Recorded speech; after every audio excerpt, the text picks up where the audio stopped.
Yo, what up, y'all? It is your boy GameTimeTy. Hopefully, our sound is good to go and we don't have to worry about anything.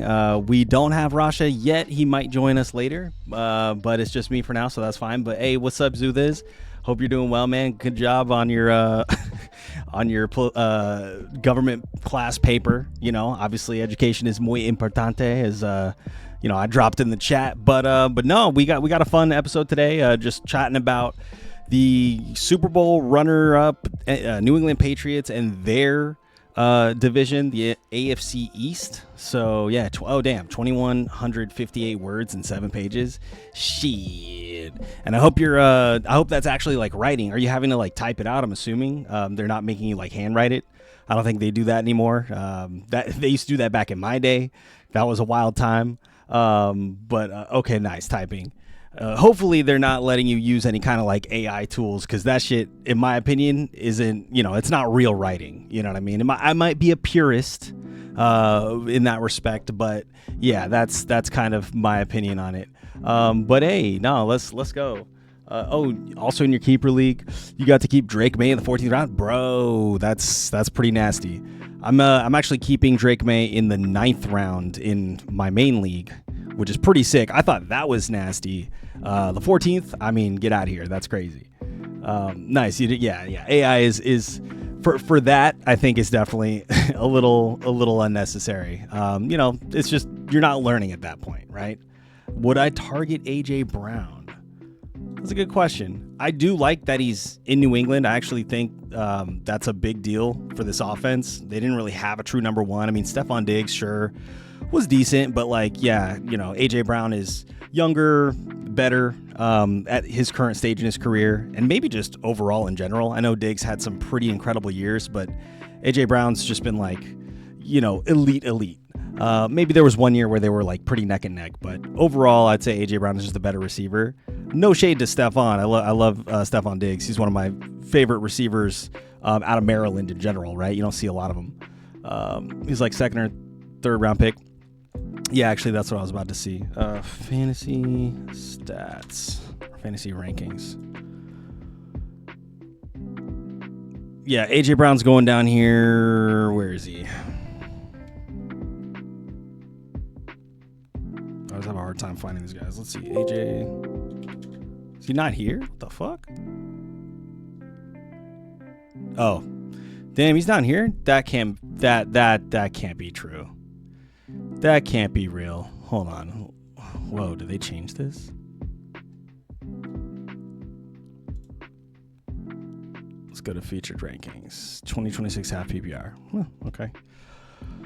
That's wild. What? Yeah. No, I don't think that's real. Okay, this is the real rankings. That I don't know what fantasy data. I'm not even gonna pay attention to that.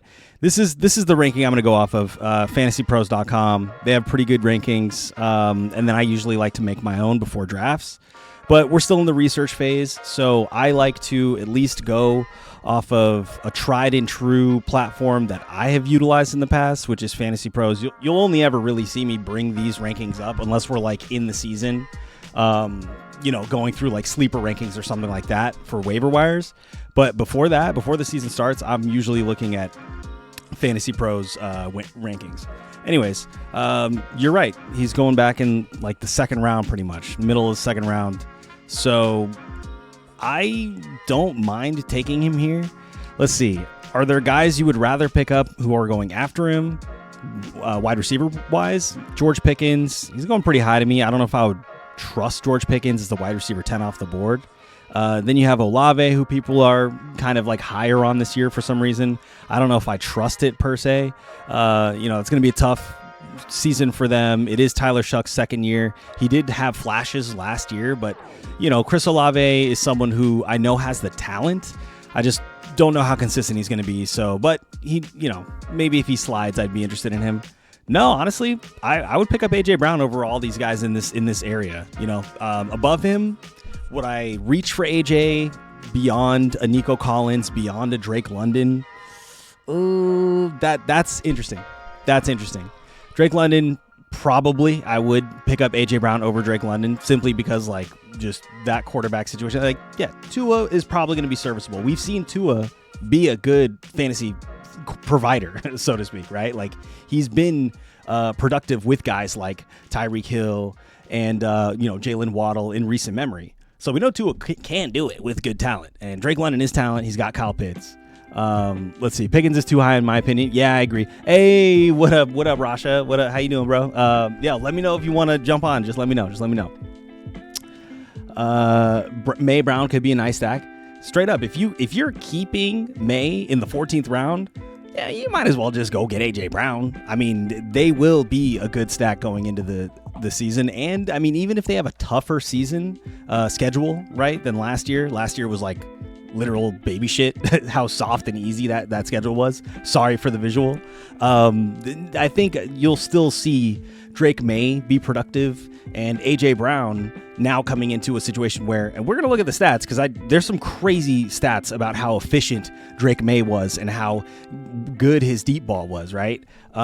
Pretty wild stuff. But AJ Brown's coming into that from a place where it was almost the exact opposite, right? In Philly. So I do like where AJ Brown's going. I actually, again, would take him over guys like Drake London, maybe even Justin Jefferson, dude. That might be wild to say, but I might reach for AJ. Not gonna joke around on that. You'd reach over Nico. Yeah, true. Nico's on an offense that is inconsistent.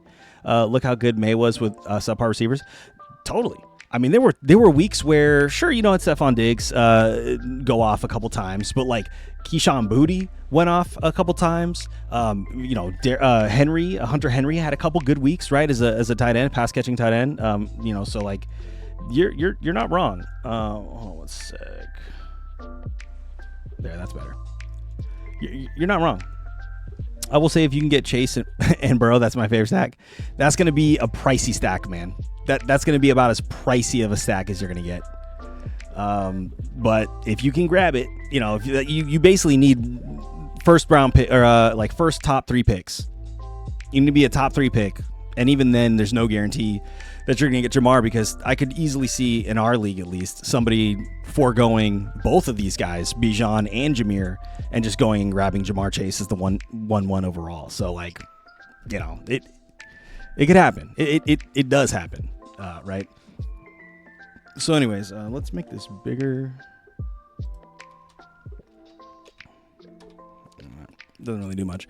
All right, cool. So, I mean, not a lot of like crazy news for the New England Patriots other than the AJ Brown signing, right? Gibbs or Bijan. If I'm picking between those two guys, I'm picking Bijan. Even though this does sound crazy to some people, and I'll qualify it with 2 things. Number one, Jahmyr Gibbs. Sure, you have David Montgomery out of there now, who was pretty much like the sole reason. You could make the argument of why Jahmyr Gibbs was never truly like the top tier running back that he could be, just because there was always the chance that David Montgomery would take a touchdown from him each and every week, which was true. That said, I think they had a good dynamic there. I don't know if that was necessarily hurtful as much as it was helpful for Jahmyr Gibbs in terms of like it, let him stay fresh throughout the game. He definitely doesn't want to. I don't think the Lions in general, and I know they've switched up obviously some offensive coordinator personnel and things like that, so who knows what that offense is going to look like in Detroit this year. But as far as what their game plan has been with Jahmyr Gibbs, they don't want him to be sort of that like 3 down every down back. You know what I mean? Like, they like to change of pace with him. And especially for goal line situations, I don't know if they want him to consistently be running between the tackles like that in short yardage scenarios. So that's why maybe we'll see when we go through their depth chart, someone behind them. I can't, even think about it right now who's behind Jahmyr Gibbs, but I still would probably trust a guy like Bijan who, sure, it's a new quarterback, but we've seen Tua come in or at least maybe not come in terms of, the Miami Dolphins. Pacheco's behind him. See, I don't necessarily believe that that's going to stay the case. No shade to Pacheco, but he should be a backup running back, but I just don't know if he's the right backup running back for this situation. Exactly. Thank you, Zudez. You brought it exactly to the point there that I was trying to make is Achane. Achane was literally a check down machine. That was what Tua did almost exclusively, right, with Achane in that offense. And so, especially when guys like Tyreek were out and like Jalen Waddle wasn't necessarily as consistent, it was literally just like the easy dump off. Now, is that offense going to look identical to how Miami ran their offense? I don't know, but they're probably going to take some notes as far as how Tua was able to succeed because, again, like I don't want to be shading these guys, but I feel like Tua's a system quarterback where like you build your system. Sure, you got to build a system around any quarterback, right? But like, is Tua the starter? I'm assuming he is until further notice. Like, I have no reason to believe that a vet guy like Tua, who has had pretty decent success in the past, is not going to start over Michael Penix, who is a second, third year player who literally has not really proven anything to anybody. So I unless some crazy shit happens in camp and preseason and stuff, like I don't have a reason to believe that Tua wouldn't be the starter over Penix. Things could change. Things could change for sure. But that's my assumption going forward until I see anything different, right? So anyways, I long-winded way to say I would take Bijan over Gibbs. But all right, let's look at Achan's passing work last year, right? Because it was incredible. Receiving, he had 87 targets, 67 receptions for 488 yards and 4 touchdowns. I think the only running back who had better last year was probably Christian McCaffrey. And I'm sure there's a way to do this better than what I'm doing right now. Let's see. Running back. Let's go stats. View stats, totals. Receiving yards. I guess I can't really organize it by receiving, but that's fine. We can kind of look at the numbers here. So other than, Bijan had 820 receiving yards. I mean, there you go. So even in a scenario where, actually that kind of like counteracts my point a little bit because Bijan almost had double what Achan, maybe not double, a little less than double, but like 820 receiving yards, which was the second best to CMC's 924 receiving yards last year. Both of them had over 100 targets. CMC had 102 receptions. I mean, that's just elite tier, stuff, right? Like nobody really, like only a few people are going to do that. Not even just really one or two each year.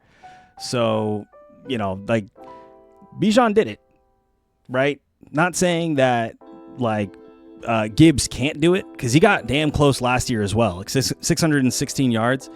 Is there a regression for either of these guys? Like I could see there be a regression actually for Bijan. I don't know if he's going to hit 100 targets plus this year. Maybe, Devon Achan had 85 with Tua. So, and I'm not sure if Tua played the whole season last year. I think maybe he missed some time. Maybe I'm thinking of the previous season. But yeah, Rosh is saying Tua could benefit from the fresh start, like a Darnold or Daniel Jones. That's true. We have seen sort of these journeyman quarterbacks who were maybe not so much Sam Darnold, but like we did think of Danny Dimes as like the franchise quarterback. He even got paid as the franchise quarterback in New York. And then, that didn't really pan out. He had a pretty good year last year. Danny Dimes actually, in fact, is unfortunately dealing with an Achilles. I think he's coming back from an Achilles, if I'm not mistaken. It's either an Achilles or an ACL. Either way, it's something bad. So we'll see what his outlook looks like coming up this year. But as far as Tua being sort of that third option or that third example, rather, in the last couple years that we've seen, and even Geno Smith had a nice year with Seattle after he left, which I think he's back at the Jets now, which is hilarious, which we'll get into when we get to the Jets today. But yeah, I think Tua could basically be, it could be a nice situation for Tua because he's got talent around him. That's really all he needs. He just scheme the hell out of a guy or two, right, to get them open, and Tua will find them. He is one of the more accurate passers, actually, if you look at the stats. Let's look at completion percentage. Completion percentage 2025. It's actually kind of wild. Completion percentage, Tua was okay in the top 8, so pretty good, right? But that's because they knew what to do with Tua. Like, again, no shade on Tua, but he's really good in a system. And I think if you build a system around him that actually utilizes his quick release time, his good first and second reads, like he's got a good first and second read for sure. Like, I don't know if you want him holding onto the ball for much longer than that. But you scheme a good offense around him, he'll get it done. And they have the weapons: Drake London, Bijan Robinson, Kyle Pitts, I think Darnell Mooney's still there. We'll take a look at that depth chart, next week or something like that. So, he can make it work. He can make it work. And so that long-winded way again of saying Bijan over Gibbs, but it's a close margin, man. It's a close margin. Like, it really is like 1A, 1B. Because I can see Gibbs having a big year as well. I don't think Pacheco is going to vulture half as many touchdowns as David Montgomery did, right? So we'll see if there's a third guy even on that depth chart who could be that case. Anyways, let's go on and talk about the New England Patriots and their depth chart. Again, the biggest headline was A.J. Brown coming in. We talked about a little bit about maybe what my outlook looks like for him in terms of where I'm drafting him. And if we look again at this rankings, he's down here in tier 3, pick 16. That's middle back end of the first round in most formats, right? 10 team leagues. So, is that going a little too low? Again, I'm probably targeting him over Drake London and or Nico Collins. I just like Drake May throwing the ball more than I like a Tua situation, but we don't have to go all in yet. There is the sort of understanding, or I guess what you have to take into account, which is later on in the year, especially in Foxborough, the weather can get a little crunchy and nasty and cold and shitty. And so is it a little bit risky to pick a guy this high who's going to almost assuredly be playing in bad weather games down the stretch for you in like the fantasy championships or the fantasy playoffs at least, right? Like that is the one thing that I would say is making me a little nervous. Everything else, though, I love the scenario. Again, even with a tougher schedule this year for the Patriots, I still am happy to pick up A.J. Brown. He's like in the peak of his career right now in terms of he's 29, so maybe not peak, right? He's maybe on the back end, but no, I mean, like if we look around at guys that have done it well into their 30s at an elite level, we saw like guys like Larry Fitzgerald do elite things into his 30s. Devontae Adams, I think, is doing it into his 30s. Cooper Kupp, I think, did a couple, 1 or 2 good years in his early 30s, right? Year 30, year 31, maybe. So it's doable. And A.J. Brown is someone who had a down year last year, so people are kind of a little skeptical about maybe picking him up. Obviously, I think the hype is real. It's catching up to him for sure. But only 7 touchdowns with Jalen Hurts last year on 127 targets. He did crack 1,000 yards, but like that's a down year for him for sure. If we look at his previous years, wow, 3 straight seasons of 7 touchdowns. That's crazy. So it does feel like he's kind of been just like on a slow decline, at least with yardage, right? And maybe a little bit with the targets. He had 1 big year, his second year in Philly. Wow, it's already been 4 years. Would you double dip if you had the 12th pick in the draft in the snake format? Would I double dip with who? Back-to-back running backs? Or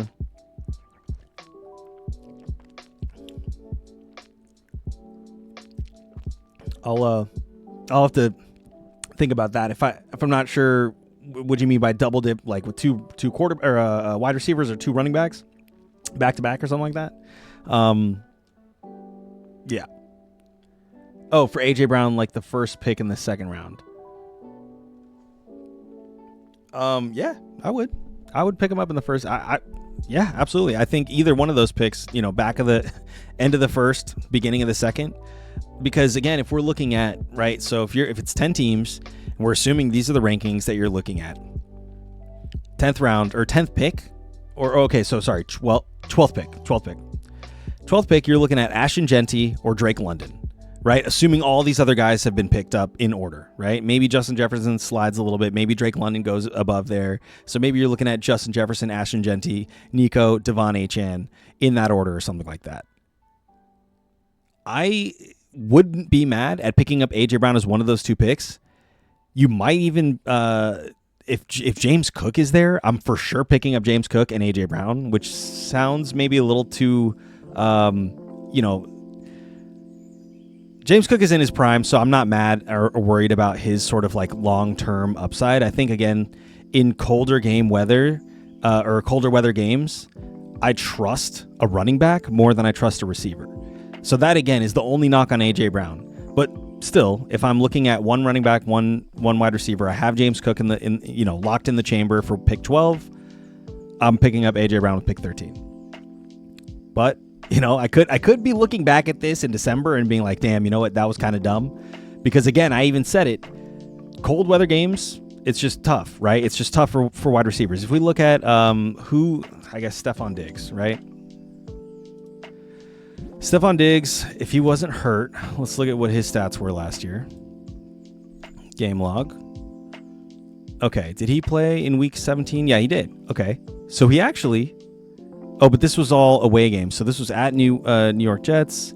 Let's look at week 15 at home versus Buffalo. 4 targets, 3 catches, 26 yards, no touchdown, right? I'm 100% trying to go RB in the first round. Okay, nice. Yeah, if you can get James Cook, obviously try to get James Cook. I think that's the message I have. I don't know if I trust Ashton Genty, maybe Achane, but like that's also kind of a little risky in my mind. We'll see why in a moment. We got Malik Willis and Quinn Ewers as a quarterback. I don't know how much impact they're going to have in a positive way on Achane's outlook, but so that's why I'm like a little bit down on him. But again, we'll take a look at that depth chart in a sec. But we're looking at, these stats right here for Stephon Diggs last year. Again, away game at Baltimore, 10 targets, 9 catches, 138 yards. Incredible, right? No touchdowns, but still great performance. Next week, 6 targets, 6 catches, 101 yards, and a touchdown. So that's again, an away game. And then the home game at Foxborough, week 18 versus Miami, totally a throwaway game, right? They got completely dumpstered, and I would probably expect this outlook no matter what. And again, this wasn't even relevant for fantasy, but just to prove a point of just like cold weather games at home, week 13, 4 targets, week 18, 3 targets. I don't know. I might be spending too much time on this narrative, but that's just my hesitation a little bit with AJ Brown. I'm not going to talk myself completely out of getting him, but just know that down the stretch, he'll get you there, but you might need to trust other people when it really counts. And that sounds crazy to say with guys like AJ Brown on teams like the Patriots, which we assume will be like high octane and scoring a bunch of points and stuff. But we saw Stephon Diggs in week 18, they scored 38 points. He didn't need to do anything, right? But that was, again, like cold weather home game. We'll see how much stock you can really put into that narrative, but that's just what I'm looking out for right now. Okay, James Cook, Jonty, Barkley are the 3 guys later in the for the later picks in the first. Yeah, okay. I probably, out of those 3 guys, I'm picking up James Cook, of course. But man, it doesn't look good. I actually, you know what I would probably do? I don't know if I trust Saquon. And this might be Homer, right? I'm wearing my Bengals hat. But I would probably pick up Chase Brown. Like if James Cook is gone, I'm avoiding Ashton Genty. I'm completely avoiding Devon Achane, and probably going and grabbing, if I need a running back, I'm going and reaching and grabbing Chase Brown, right? Chase Brown, you're worried about? Can that team stay healthy? And that's the $1 million question, right? That is literally the league winning question. If the Bengals can stay healthy, I think they are undoubtedly like the number 1 fantasy offense you want to own in this year, like this year, right? Like completely. Like I think it's been like that for the past couple years, but obviously if just Joe Burrow can't stay healthy. But knocking on wood, God willing, if Joe Burrow can stay healthy this year, damn it, and everybody else can stay healthy around him, Chase Brown is easily going to finish above where he's at right now, right? Where he's being drafted. He's being drafted as the RB8. Okay, last year he finished as the RB10. Had some really bad games after Joe Burrow went down. But once that offense at least started working through maybe the growing pains, these were some tough matchups too. At Denver's really tough. Detroit at home was tough. At Green Bay, super tough. So, and then Pittsburgh at home, division game, tough matchup, right? They always play hard. And his attempts were super low because these were negative game scripts that they were in, right? With guys like Jake Browning as the quarterback. Am I making that up? I honestly can't remember who the quarterback was. That's how long it feels ago. But yes, it actually is true that Chase Brown was poo-poo doo-doo when Joe Burrow was not on the field. So I get it. I totally get it. If Cook is gone, like Hampton, oh, you like Hampton. Yeah, Chase Brown has top 5 RB upside. Yeah, totally. So Rasha makes up a good point here. Hampton is definitely someone who I would look at as well. But before I move on from Chase Brown, just look at these numbers. When Joe Burrow comes back, I forget which week he came back. It definitely, was probably after the bye when he was truly back and they were operating on like, quote unquote full steam ahead. Even with Joe Burrow sort of hobbled a little bit. Hey, what's up, Walt? You'd pass on Brown? And that's totally fair. And look, again, take the hat into account. I am 100% a homer here, but I will still stand by my boys. I again, with the best case scenario, and this is projecting best case scenario. I don't like to sort of think of like worst case scenarios, obviously too much. Nobody likes to. You do have to factor that in, of course, but purely best case scenario right now when we're talking about Chase Brown. Rasha said top 5 RB upside. I think he has top 3 running back upside. Let's remember what he did 2 years ago, right? 2024, he ended up with 228 fantasy points, which is actually lower than what he finished with last year. So, but again, I don't think he started until maybe week 4, week 5 was when he started getting like most of the work in 2024. Obviously, he started last year as the bona fide starter. Had better totals for the most part, actually across the board, except for in rushing touchdowns. So he finished as a top 8 running back. So I guess where I'm going with this is he's progressed even with the down tick in production during the Joe Burrow absence. He's progressed in production each and every year, right? For the last 2 years at least. I can hardly give him much credit for 2023 because he was still a rookie and only played 12 games. We'll leave that aside. But I think I'm, again, maybe just a little too homer on this front. But I'm projecting he finishes probably 3 or 4 spots ahead of where he's going. So definitely top 5, but best case scenario, top 3 running back. That might be crazy for some. So I wouldn't recommend doing this. But I'm reaching over Achane. I'm reaching over Genty. I'm reaching over even Saquon to pick up Chase Brown. Might be decent considering AFC North is one of the worst divisions. Yeah, well, Browns don't have Myles Garrett anymore. So that's a soft matchup for us. I want to say that maybe Baltimore actually has a tough defense, and it is Pittsburgh, so I don't want to put it past them to field like a competitive defense, at least against us. So, but we'll be winning those games. Maybe we'll split with Baltimore. I think we 2-0 both the Browns and Pittsburgh Steelers. So, that means we're going 5-1 in the division. That sounds great to me. That, like you said, easy division, right? Give you Henry over everyone.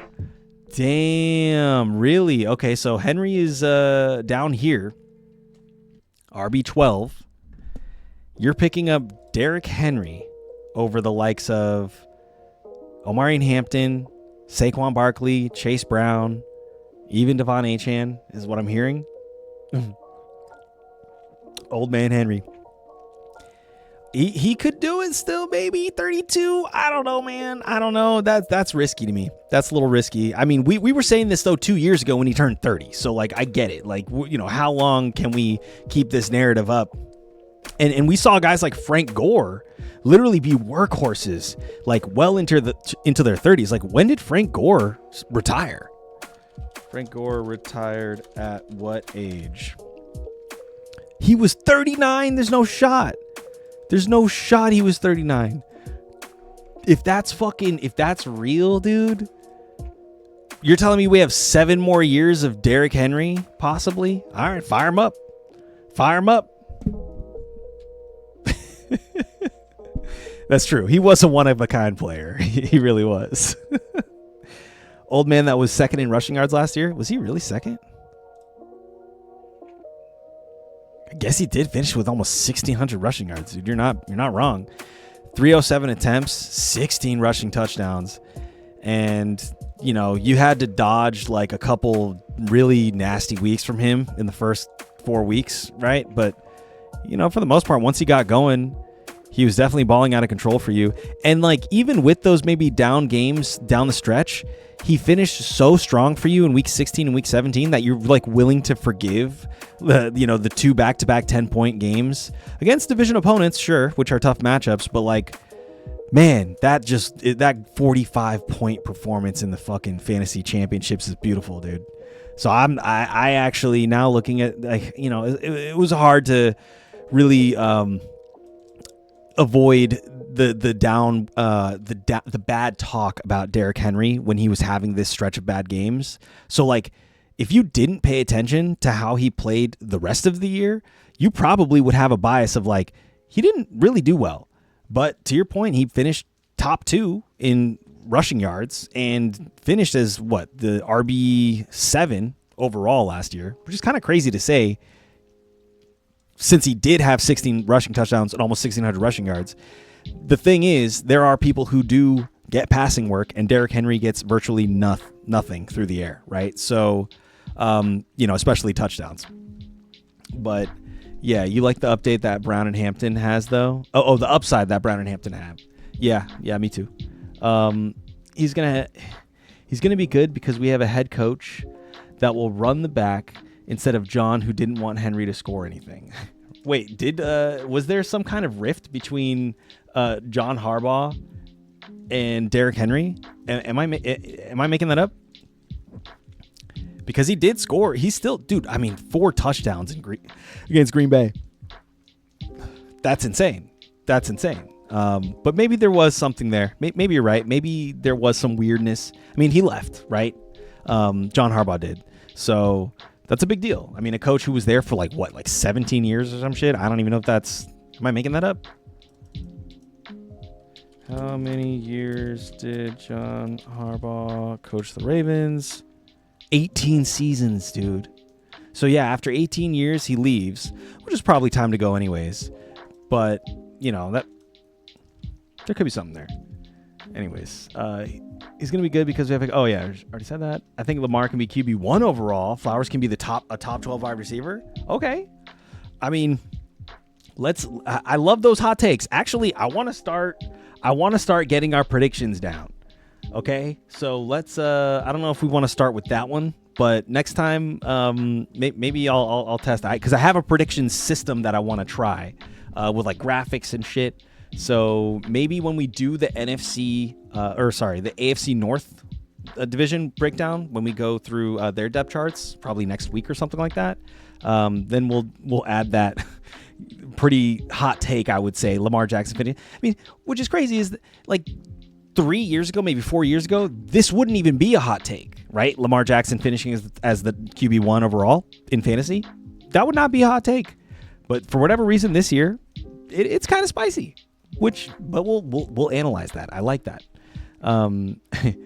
Interesting. The backup did seem to get unnecessary carries. Oh, you're talking about in Baltimore? Yeah. Multiple games where Henry had a touchdown and 100 yards by halftime, and then he would proceed to not run the ball in the second half. True. I wonder if we can maybe revisit those games and just see if the game script called for, Henry getting less touches because of, like the game being out of reach or something like that. I don't know. I want to give some benefit of the doubt that like it wasn't just Harbaugh like being petty or. And it could also be that like he's a 31-year-old running back at the time probably, and they just gave him a bunch of work, and they're like, all right, bro, you did your job. Now time to kind of like let the rest of the folks take over. So I don't know. Maybe like who knows? He still got 307 carries though last year. Like that's about as high as your usage is going to get on any given season, right? So, anyways, we talked about AJ Brown. Romeo Doubs comes in from Green Bay. Look. It's just a depth play. He's slotting in as the number 2. I personally believe that Kayshon Boutte will take a step above Romeo Doubs. they kind of play a similar role, right? Kayshon Boutte is a little bit smaller than Romeo, though. I think Romeo Doubs is like 6'2", like over 200. So Kayshon Boutte definitely is smaller, but still is a deep yard, down the field threat type of guy, right? Like we saw him get a number of big chunk yardage plays, a couple of huge touchdowns, right? That went for like 30 plus yards. And I definitely want to, again, talk about the efficiency of Drake May when he was passing past, I think like 20 yards or something like that. He was like one of the most efficient in the league. So let me actually look that up real quick. Drake May over 20 yards passing efficiency. Let's see if we can StatMuse. Has a completion percentage of 69.8% when throwing for 20 plus yards. That's kind of cool. I don't know if I for some reason it's not comparing that to the rest of the NFL in this. But yeah, that's a good stat. Anyways, multiple games where Harry had touchdown. Oh yeah. Dobbs is a low wide receiver 2, wide receiver 3 on most teams in the NFL. Exactly, which is why I think it's prime territory for Kayshon Boutte to take a step forward and really just like be the de facto number 2 on this team. So, and not that Dobbs won't necessarily have his weeks, but like, you know, I'm not going to go out of my way to, let's see, where is Dobbs? Hopefully he's not going anywhere high. Yeah. So round 13, round 14, that area, back of drafts. He's going as wide receiver 52 off the board. What did he finish as? Wide receiver 33 last year. Had some pretty decent games, but he was like wildly inconsistent. You couldn't trust it. So even with these big pop-off games, you know, 26.8 points week 4 against Dallas, which could have maybe been a little predictable. The rest of the performances were barely usable, right? So, and you just couldn't trust him. Like this 16.9 point game came out of nowhere week 16 against Chicago. You know, so I am not necessarily targeting him in drafts. He'll probably have a better consistency maybe with New England. But, you know, again, if I'm targeting somebody out of this passing attack that's not A.J. Brown, right? If I miss on A.J. Brown, I still wanted to stack like Drake May with somebody. I would probably, again, target Kayshon Boutte, who isn't even being drafted on people's teams. Like he's in the back of drafts, like straight up pick 172. You know, that's off most people's boards. So pick him up as a flyer, right? You just literally just put him on the back of your bench and see what happens. You know, if you don't even want to pick him up, you just like pick him up off the wire after the draft. You know, I would say you probably do want him on your team before week 1. Like I have a feeling that week 1 we're gonna be surprised by just how explosive this offense is, right? He's like a round 13 pick. Yeah, I would say that's fair, right? Like this, I don't know, maybe this is like just old rankings or something. I haven't updated these, I'm not sure, but I'm sure if we went to like a Yahoo or even like an ESPN or something like that, went to their drafts and started mocking. I have not mock draft yet. I need to start mock drafting. Probably, let's say next week I'll start mock drafting. I don't know if I'm going to do it today, but I need to start mock drafting because then we'll start seeing where these guys are actually going. And I do believe that Kayshon Boutte's like, you know, ranking here is just a little bit, we're being a little disrespectful. Like I could see him literally going like right back to back with Romeo Doubs, right? It's just like, which one are you going to pick? Someone's going to like, some are going to go the Romeo Doubs route. Some are going to go the Kayshon Boutte route. I'm in the Kayshon Boutte department or bucket, right? I like Boutte. Please don't clip that. But I, you know, I do like Kayshon Boutte in this sense, in this scenario. Yeah. Okay. All right. You'll agree with me. Nice. Okay. On all fronts, right? Well, okay, perfect. No, but so that's my take on the 2 receivers not named AJ Brown on this team. Hunter Henry, let's see where he's going. And I want to finish with Drake May for sure, obviously. But let's see where Hunter Henry's going. Did I see it? Oh, wow. He was just there. Right there. So he's actually going in the back of drafts. tight end 18, so pretty much off of people's boards, right? He's basically a backup tight end in a lot of people's eyes. Had some pretty big games last year. Only finished with 7 touchdowns, but still finished as the tight end 9, so a top 10 tight end finish, right? I think the reason why people are downgrading him so much is a combination of things, right? Tougher schedule. Maybe Hunter Henry doesn't see as much volume as consistently as he did last year, simply because of, the addition of AJ Brown and Romeo Dobbs. Like, sure. Rasha, you said you agree with the stack with Henry if you miss out on Brown. Nice.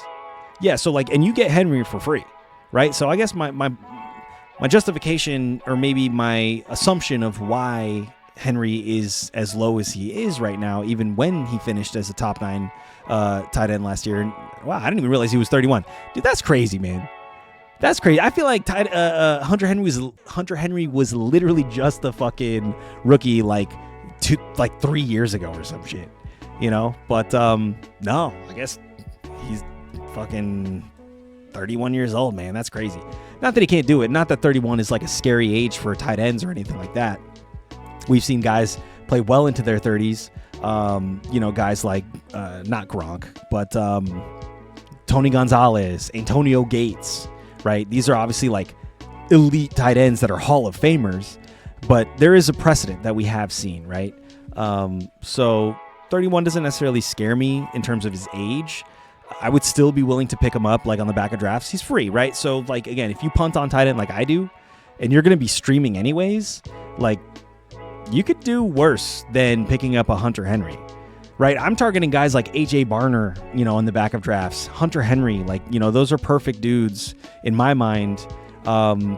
If you punt completely on tight end, like, I'm not even talking about like, oh, this is your backup tight end because you maybe waited to get a tight end in like the 8th or 9th round. You got like a Kyle Pitts, and so you want to maybe shore up, some tight end depth with a guy like Hunter Henry or AJ Barner, which is a good idea for sure, right? But like, if you punt on guys like Kyle Pitts and Sam Laporta, and you wait even more, right? Because you were like thinking to yourself, I want to pick up a Cortland Sutton. I want to pick up a RJ Harvey, right? I want to take a shot on a Parker Washington.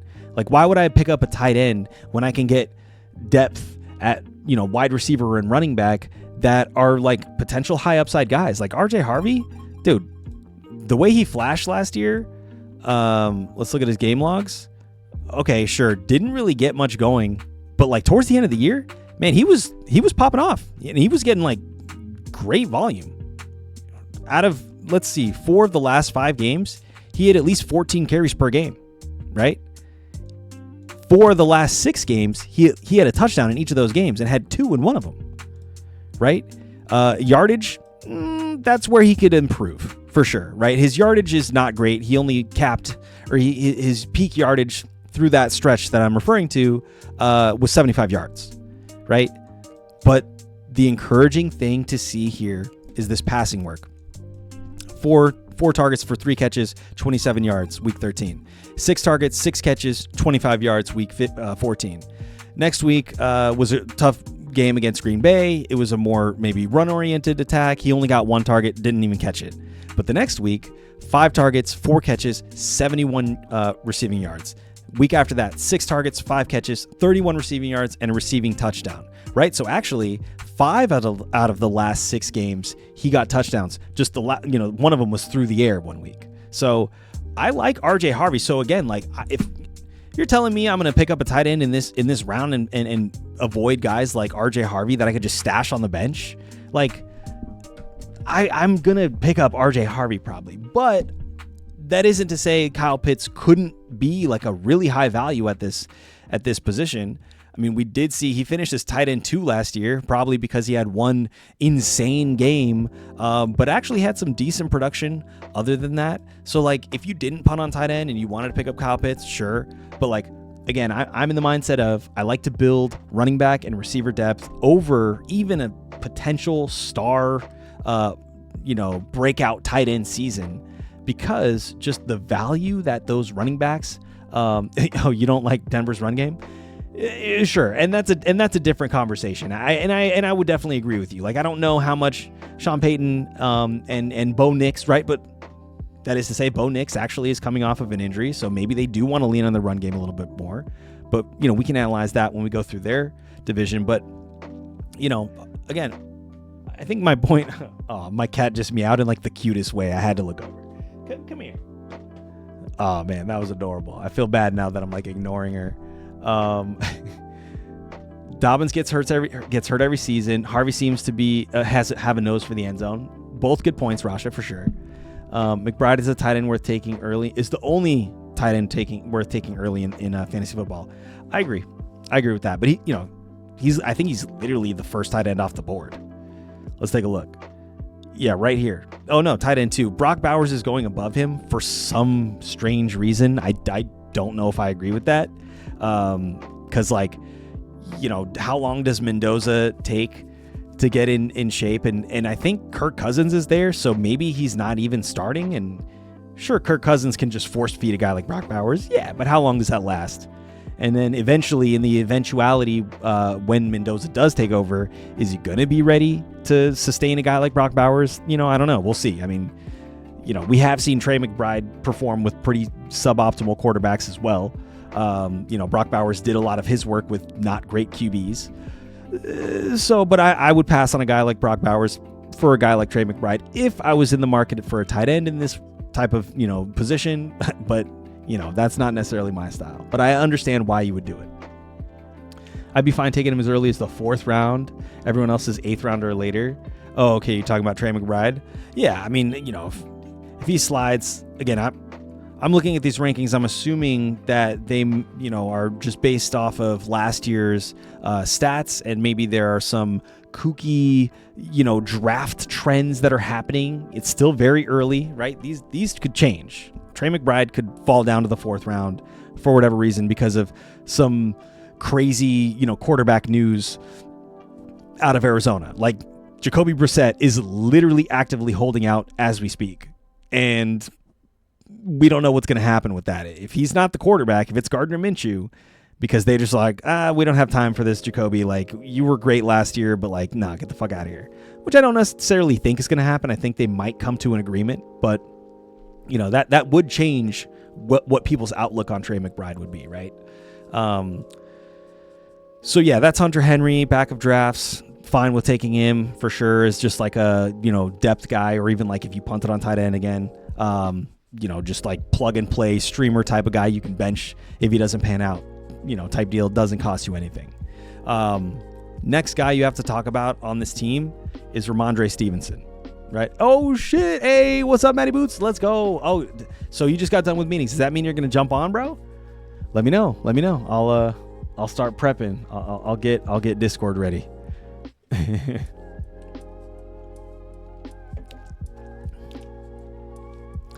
All right, so okay, Ramondre Stevenson though. That's what I wanted to talk about next. Give you 20? Okay, cool. Yeah, take your time. I'm gonna knock out this team real quick, the Patriots. So Ramondre Stevenson, I think we kind of talked about it the other day. Oh shit. Hold on one sec.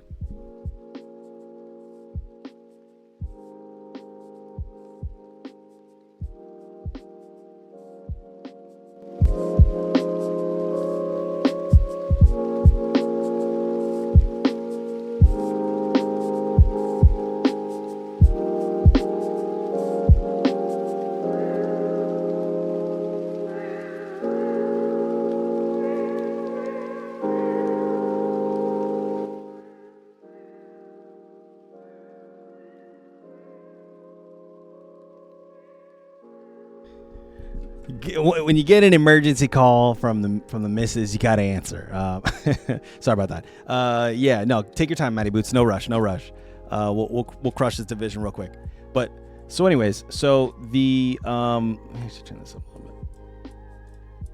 The Ramondre Stevenson sort of dilemma, I'll call it, because it is kind of a dilemma, which is to say, he was pretty decent last year towards the end of the year. Like, he didn't necessarily get a ton of volume, but he was efficient with what he got. So there's no reason to think that, like, with this performance late down the stretch last year, and the fact that, what is he, 28 years old, and I think he's probably on the last year of his contract. Let's see, Ramondre Stevenson contract, because that's always something you have to look into, especially with running backs. Let's see, signed a 4-year, $36 million deal, including blah blah blah, an average salary. Okay, so when is he due for an extension, or like when did he sign that?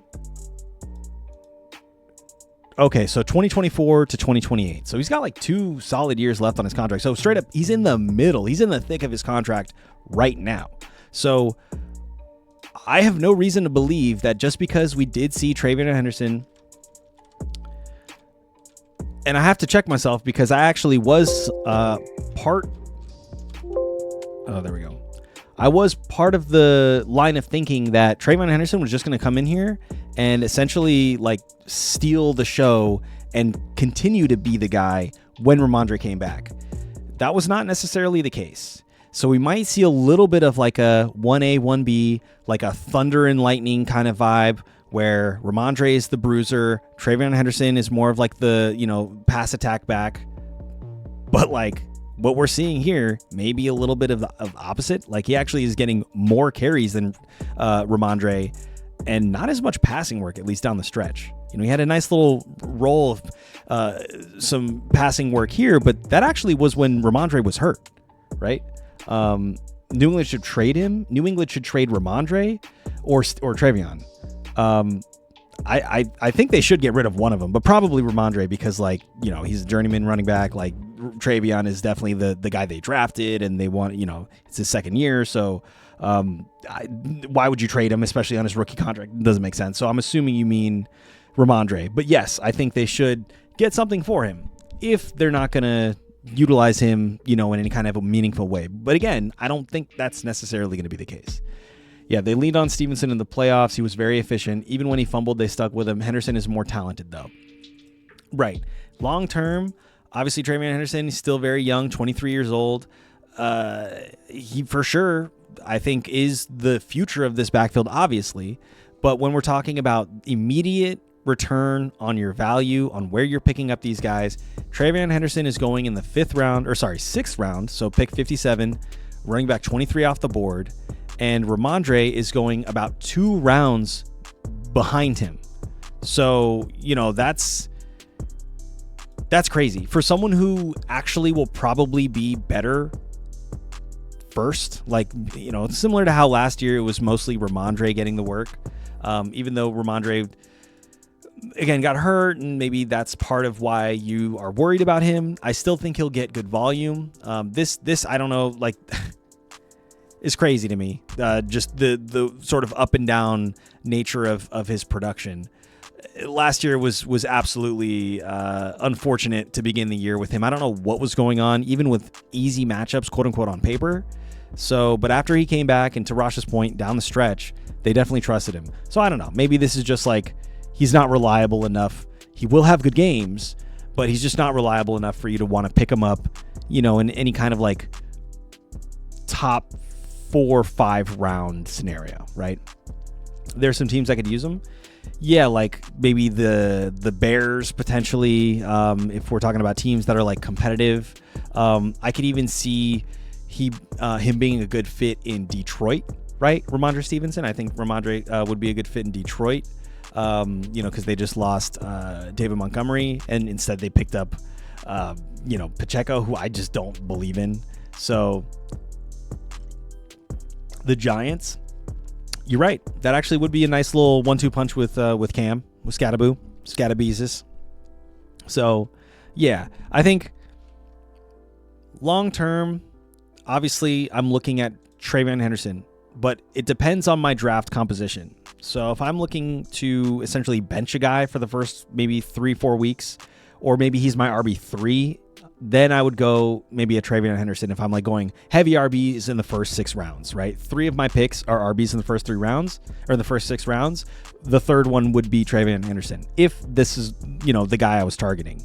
If not, if I'm going maybe wide receiver heavy, and then I get a quarterback in the 4th or 5th round, like a Joe Burrow or something like that, and then I wanted to maybe have someone who could be a startable running back at the beginning of the year, and then I have someone maybe on my bench who, is sort of like a project, so to speak, or an experiment, then I'm picking up a Ramondre who can be like my slot in.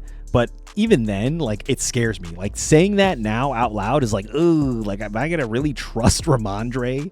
In the way he was sort of, because we have no reason to believe that they're going to use him any differently than what they utilized and then how they utilized him last year. Like, again, Cam already has brain damage. Yeah, dude.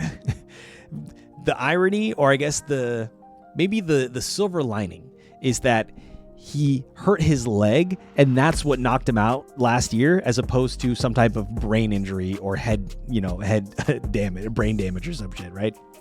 So maybe that was the silver lining. Maybe Cam Scatterbo actually like has enough brain cells left to at least like do something this year for you. But like, yeah, they definitely need to get someone who's not maybe Tyrone Tracy, or I don't know who else they had last year behind him.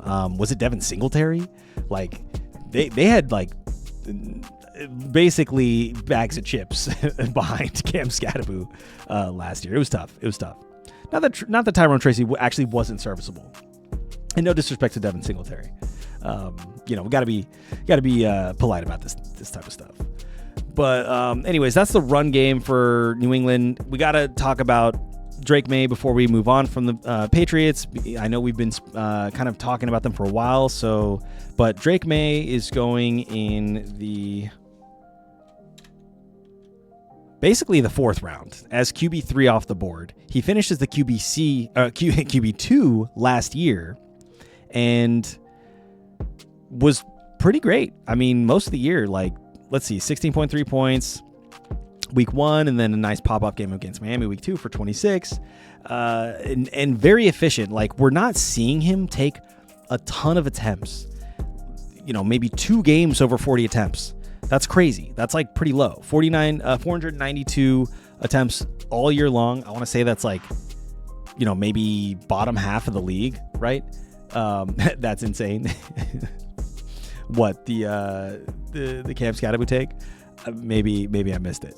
But yeah, so the numbers speak for themselves, but also the inconsistency kind of speaks for itself a little bit too. But man, when he was good, and I think you'll take these down weeks from him, which aren't even like super down. Like, sure, there's one 12-point game, but the lowest game since that week was 15.4 points. And again, with all these other weeks that he's giving you, like 20 points, 21.5 points, 24.7 points, 32.4 points week, the championship week 17, then I think you're willing to take, some of those down weeks. But, oh, okay, May in the 3rd? Yeah. No, that is kind of crazy. I would not do it. I do not draft quarterbacks above like the 4th or 5th round. But that's also, it's coming from the guy who literally just said he would pick up Joe Burrow in the 5th round. So if Joe Burrow's not there and nobody else is available, I'm probably waiting a little bit on quarterback. I like to target guys maybe more in like the 6th or 7th round. I'm always fine with guys like Dak Prescott or Brock Purdy. Right. We even have guys down here like Bo Nix, who maybe I actually don't know if I would trust Bo Nix this year. He kind of scared me a little bit with that injury last year. But Matthew Stafford, dude. Matthew Stafford's going down here, pick 105. Like, easily could finish as a top 5 QB again this year. Like, I have no reason to believe like why he couldn't. And that team only got better. Sure, their defense got better. So like, what does that mean? Maybe they're in. The way Sean McVay plays, though, the way Sean McVay calls plays, and the way he likes to run his offense, I don't necessarily know if he's going to be calling plays, so to speak, but like the way he runs his team is he wants to score points, dude. Like he wants to score points. So why would you pass the opportunity? Why would you believe, I guess, that Matthew Stafford wouldn't be able to recapture some of this success that he had last year, finishing as a QB3? He's going all the way down here as QB14 is his ADP. I don't know, man. That just is a little kooky to me. Maybe it's because he's 38 years old. I don't know. I mean, people were saying that about him last year. Just he begs to be underestimated at this point. Are you going to do it? Am I going to underestimate Matthew Stafford again this year? I don't think I'm going to make that mistake. Like, I think at least it would be worth picking him up. And then sure, I have a backup quarterback or something. But like, dude, if he's good and playing and healthy and upright and throwing to boys like Puka and Devontae Adams in the gang, you're telling me you're gonna pick a guy up in the third round like Drake May, who finished maybe one spot above Matthew Stafford last year, and basically say I'm not gonna pick up a guy like Matthew Stafford way down here in like the 10th round or some shit, who basically would finish almost exactly like, you know what I'm saying? Like it doesn't make sense. So the Rams will run more this year on how good their defense is going to be. Yes, you're right. They will be playing the clock most games. But still, man, they like to score points. It's going to be explosive. There's going to be times where that defense is so good, all of a sudden you have a short field. And it's like, dude, Matthew Stafford's just going to take advantage of that. We'll see. I mean, it isn't necessarily like a lock, right? Like I understand like maybe that's why people are this low on Matthew Stafford. And you make great points with, how their team is going to be sort of oriented with maybe a run first offense, blah, blah, blah. I think efficiency is going to be the name of the game here, not necessarily volume. And Matthew Stafford can be about as efficient as literally anybody. So that's my red pill on Matthew Stafford this year. Yes, Walt. I think we talked about this on Friday. I love where Kyren Williams is going. He's another player who just begs to be underestimated. Going down here in the 4th round, early 4th round, right? In 10-team leagues. ADP RB14. He finishes the RB8 last year. He could finish higher than that this year. So I totally agree with you, Walt. That's a sneaky, very underestimated pickup right here. Kyren Williams. I'd pick him up probably over Jeremiah Love. That might sound wild to some, but I actually think, clearly a better scenario in terms of team. Jeremiah Love is a rookie, so he has that going against him a little bit. There are a number of factors, but I think we actually did kind of cover this in the previous stream. So if you're just tuning in now and you want a deep dive on Jeremiah Love and Kyren Williams and why I would pick Kyren Williams over Jeremiah Love, go check out the VOD of the previous stream. I'd be stoked to get him in the 4th as well. Rasha says that makes a lot of sense, Ty. It's all about value. If you can get a QB as early as May, he can't have weeks where he scores less than 20 fantasy points. Absolutely. You're expecting more from him now, right? Those are the expectations that you set for him. He has to perform. That's why, Lamar Jackson, I think 2 years ago, or maybe even last year, as recent as last year, was a big underwhelming performer for a lot of people because they picked him up so high. He had to perform, you know what I mean? Like a top 3 guy. Dude, last year he finished as a QB 20. I mean, I think he might have missed some time here, so that obviously, wasn't necessarily all his fault, so to speak. But like when he was back, dude, he was having really bad games. I mean, he wasn't even playable. Lamar Jackson literally was not playable. So, and he got picked up again, like in the first 3 rounds last year, or like maybe round 4, round 5 or something like that. But still, so Lamar Jackson is going above Drake May. That's crazy. I don't know how. I might have to. I did say these are the rankings I look at. I might have to pump the brakes a little bit on how much stock I put into these rankings because both of these guys going this early, a little scary to me. But like, listen, I get it. People like quarterbacks. People just want a fucking stud.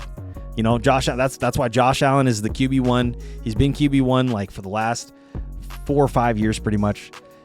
He's a stud, So I get it. Go get your guys, right? Go get your guys. But I don't know. Drake May and Lamar going this high is kind of a little sketchy, but it makes sense that they would go above Jaden Daniels, above Joe Burrow, right up here. So, anyways, that's my take on Drake May. If you're like me and you can keep Drake May in the 9th round, then go fucking do it. But like, if you're picking him up in the 3rd round, I probably would wait a little bit. And let me just give you a scenario. I'm staring down the barrel of Drake May, Lamar Jackson, Kyron Williams we just brought up. Let's just say T. Higgins and Zay Flowers and everybody above that is off the board already. We've got Josh Jacobs still, Garrett Wilson, Breece Hall, Ladd McConkey, Malik Neighbors, Colston Loveland. I mean, we kind of already said it, but I'm picking up Kyron Williams here above any of these guys, right? But just for the sake of this hypothetical, if Kyron Williams is not available, I'm probably over Lamar and Drake May. I'm probably going to pick up like an Emeka Egbuka, dude. Like, I'm probably going to reach all the way down and pick up Emeka Egbuka or even a Ladd McConkey. I don't know. That sounds wild. I know. But these are the weeks where we can say wild shit like that because nothing's happened yet. You know what I mean? Like, we're still in July. So I can say crazy shit and it doesn't matter. You know, like, I would do it now. But we'll see what happens when preseason rolls around and whatever. But no, seriously, with all seriousness, I actually, just quarterbacks this early make me nervous. I think it just is what your draft style is. If you like getting quarterbacks this early because you like a set and forget type of scenario, similar to tight ends like Trey McBride and Brock Bowers, you're just like, I just don't want to even worry about this. Sure, right? Like theoretically, they're plug and play or set and forgets.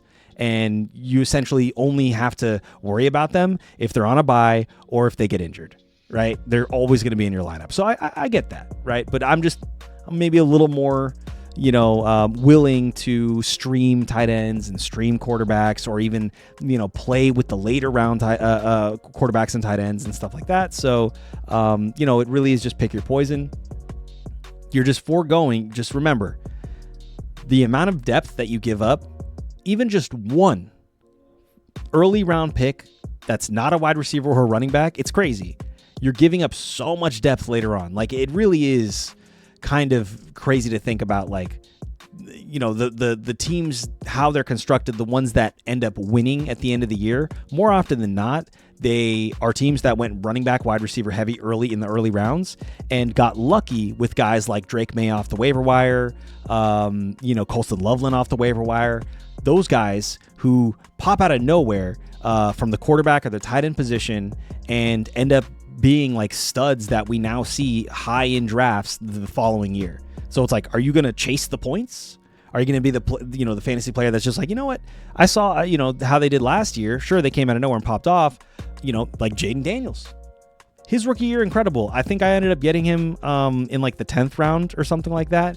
Maybe I reached for him a little bit, actually. Maybe I was like in the 8th or 9th round. I reached for him because I was like, I believe in Jaden Daniels. But the next year, I think last year, he went in like the 4th round or some shit. So clearly a huge bump up from where he was going previously. But he did not perform where he was drafted. Like, right? Like, he just didn't perform. And that can happen with any position. I'm just saying, like, you only get one quarterback in one tight end position, maybe two if you have a flex, right? You have, at minimum, 2 running back slots and 2 wide receiver slots. It's better to take those chances on those wide receivers and running backs is what I'm saying. So, anyways, don't want to belabor the point. Let's move on to the New York Jets. We got Geno Smith coming back, which is kooky, crazy, wild, fun, hilarious, ironic, apropos. I don't know, whatever you want to call it. Geno Smith is back with the gangrene, and you got to think the league is just playing some sick, twisted joke on him at this point, man. Like, I don't know, dude. To be a Jet twice, not even just once, man, is bad enough being a Jet once in your career. To go from being in Seattle to leave, to watch the Seattle Seahawks win a Super Bowl as you're riding off into the sunset. Well, not into the sunset, really, rather into like the shark pit that was the Raiders. And that whole scenario. Now he's going to a downgrade from the Raiders in my mind, which is the fucking New York Jets. And Jesus Christ, man, like, can we give this guy like some just relief here? I mean, 35 years old. He's been around for a minute, obviously, since 2013. Has had an up and down career. Like, I think he's had a couple decent years. Let's see where his best years were. He had a 4,200 yard year in Seattle, his 3rd year in Seattle. Damn, he was in Seattle for 6 years. That's crazy. They dropped charges from Geno Smith, the domestic assault case. Oh, wait, what? dude, I'm like really like not up to date on some of these news stories. Was there a domestic abuse case for Geno Smith? Let's see, Geno Smith news. Oh shit, you're right. No charges for Geno after battery allegation. Holy shit. But then he was just pulled over. Okay, wait. There's a couple stories here. So, police closed investigation into Geno Smith without charges after a woman accused him of battery. Jeez. Police in Davie, Florida, have closed an investigation into an accusation in New York, or that New York Jets quarterback Geno Smith assaulted a woman at his home. Smith will not face charges. Per a police report referenced by multiple media outlets, police cited the absence of witnesses and surveillance footage to corroborate the allegation and carry on with the investigation. Interesting. Per the report, Smith provided police with ring camera footage that did not show any physical altercation occur between the two. It's unclear if there was further surveillance footage that the police could not access. Damn, dude. Okay, well, what were the allegations here? The investigation stemmed from a June 21st incident in which a woman who said she was Smith's ex-girlfriend posted a video on social media and made a 911 call accusing Smith of assaulting her. Smith's accuser told the 911 dispatch that my ex-boyfriend just beat me up and that there were video cameras inside of the house in which he allegedly attacked her. The woman, who was also identified as Smith's manager by the police, wait, what? Also posted on social media with her camera focused on Smith at the home, captioned, "Geno Smith beat my ass because he hates taking care of his special..." What? Because he hates taking care of his special needs kid and can't be left alone with him? Oh my God. What is happening? In the video, the woman follows Smith around his property, yelling at him and that he beat my ass while he's been on the phone. The video does not include evidence of the assault. Per ESPN, the mother of Smith's child, a different woman, later took to his defense on an Instagram story stating that Smith is and always has been more than capable of taking care of his son. Wow. Okay, so that's something I think makes this a little less harsh in my mind, is that the mom herself said in defense of Geno that, like, he's a good dad. So, like, you know, who knows if that's just PR stuff, but, like, I mean, that's pretty brutal if you're going to call a dude out for being a bad dad, right? Especially if he's raising like a special needs kid, which is tough for sure. You know what I mean? Like, I know people in my family who deal with that, right? So it's like, I understand what that's like. So, you know, like, that's a huge allegation to levy against someone, let alone the domestic abuse, allegation, all that stuff. So, I'm not going to get any further into this, but, like, it looks like the charges were dropped. The investigation came up clean, supposedly, and there was no footage of the event and all that stuff. So we're gonna move on from this and let Geno, sort of simmer out over there. But, like, man, what a wild fucking offseason for Geno Smith. I mean, yeah. So on top of that, he has to go to the Jets. So that's probably really what was upsetting to him. I don't know if that was before or after the I don't want to make light of this, but, like, if he was upset, this was probably the reason. You know what I mean? Anyways, I'm not drafting Geno. I don't think anybody is in their right mind. The consequence here is, can Garrett Wilson be viable here? I think probably, right? We saw in Geno's career with Seattle, I think there were a couple years where both Tyler Lockett had a pretty good year or two, and even DK Metcalf had like a couple decent seasons, as maybe inconsistent as they may have been. So I am not necessarily avoiding Garrett Wilson. Let's see where Garrett Wilson is going, though. Garrett Wilson, my boy Gary Dubs, is going down here in the 4th round, and I think that's about where I probably would take him. Maybe I would actually wait on him. Like, I probably would still pick up guys like Ladd McConkey over him. Maybe not Malik Neighbors, but, like, again, Emeka Egbuka, I'm definitely much higher on him than I think he is where he's being drafted, or at least where he's shown on this rankings. Jalen Waddle, probably avoid. Terry McLaurin, interesting. So those are the guys I probably would have my eye on if I was looking in this range over Garrett Wilson. But, like, if Garrett Wilson, like, if I pick one of those guys up, like Emeka Egbuka or something like that, and Garrett Wilson slips to the next round, I'd be willing to pick him up if I needed wide receiver depth, right? Like if I wanted to maybe get a fourth wide receiver. Sorry, not fourth. Jesus Christ. Like a second or third wide receiver. Probably third. I don't think I would want. Because if I'm picking up Mika Ibuka, it's probably because he's going to be my wide receiver too. I probably have already picked up a guy like maybe a CeeDee Lamb if I was high in the first round, right? If I was in maybe like the top 5, top 6 picks. Obviously, I'm picking up Amon-Ra. Jackson Smith-Njigba, I'm assuming is not even going to be there. CeeDee Lamb, I would definitely give him another shot this year. Probably avoid Justin Jefferson, Drake London, Nico Ballins. But if I wanted to pick up a third wide receiver back here in the 4th or 5th round, again, I wouldn't be mad if Garrett Wilson slid to like the 4th or 5th round. But that's probably unlikely because I think he's so talented that like people are always wanting to give him the benefit of the doubt, even with a bad quarterback. So, Geno Smith lost a lot of it. I think he was good at a couple points in his career, but you just got to be more consistent, man. And like, sure, last year, maybe you could write it off because it was the Raiders and their offensive line was literal trash. I don't know if he's going to do much better here in New York, though. Like, let me just put it to you that way. So, Adonai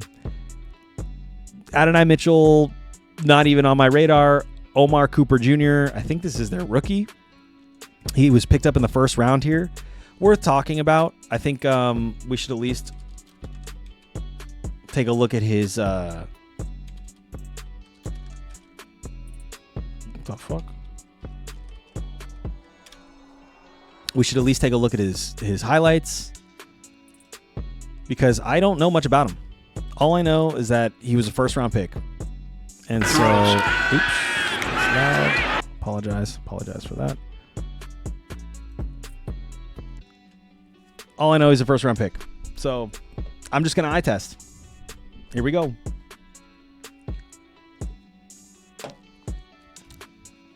Already a good sign. Wait, let's see. What is his...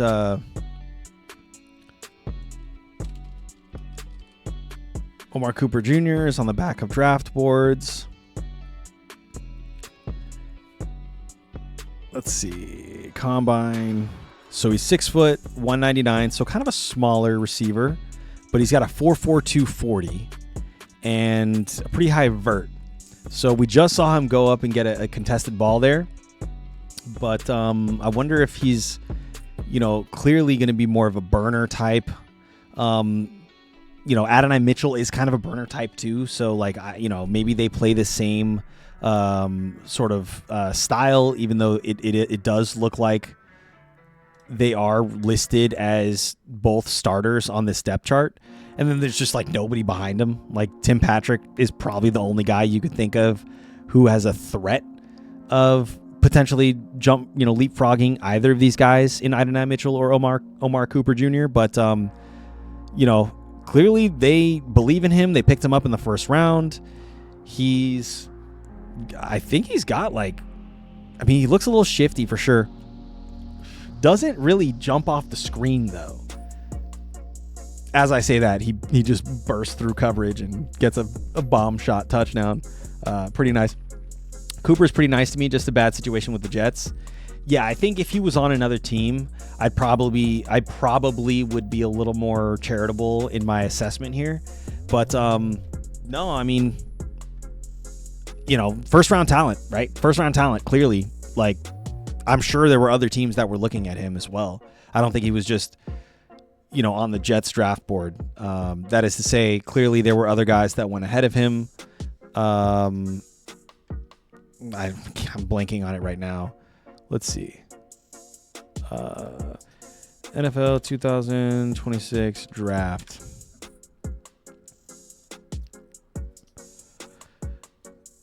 So wide receivers that went ahead of Omar were Carnell Tate, who went to Tennessee. He was the 4th pick overall, so that's a pretty big deal.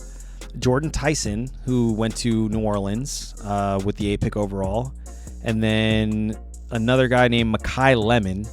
And then even another guy, Casey Conception, who went to the Browns. So Mekhi Lemon went to the Eagles, and then Casey Conception went to the Browns. And then Omar Cooper went all the way down here. So there were 4 other wide receivers. 1, 2, 3, 4. Yeah, who went before Omar Cooper. So, like, whatever. I mean, that doesn't necessarily mean he's, like, bad. But, again, that was pretty good. Did he get both feet down there?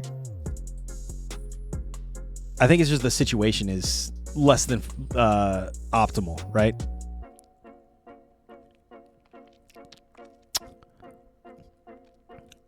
Oh, wow. Okay, I mean, it's college.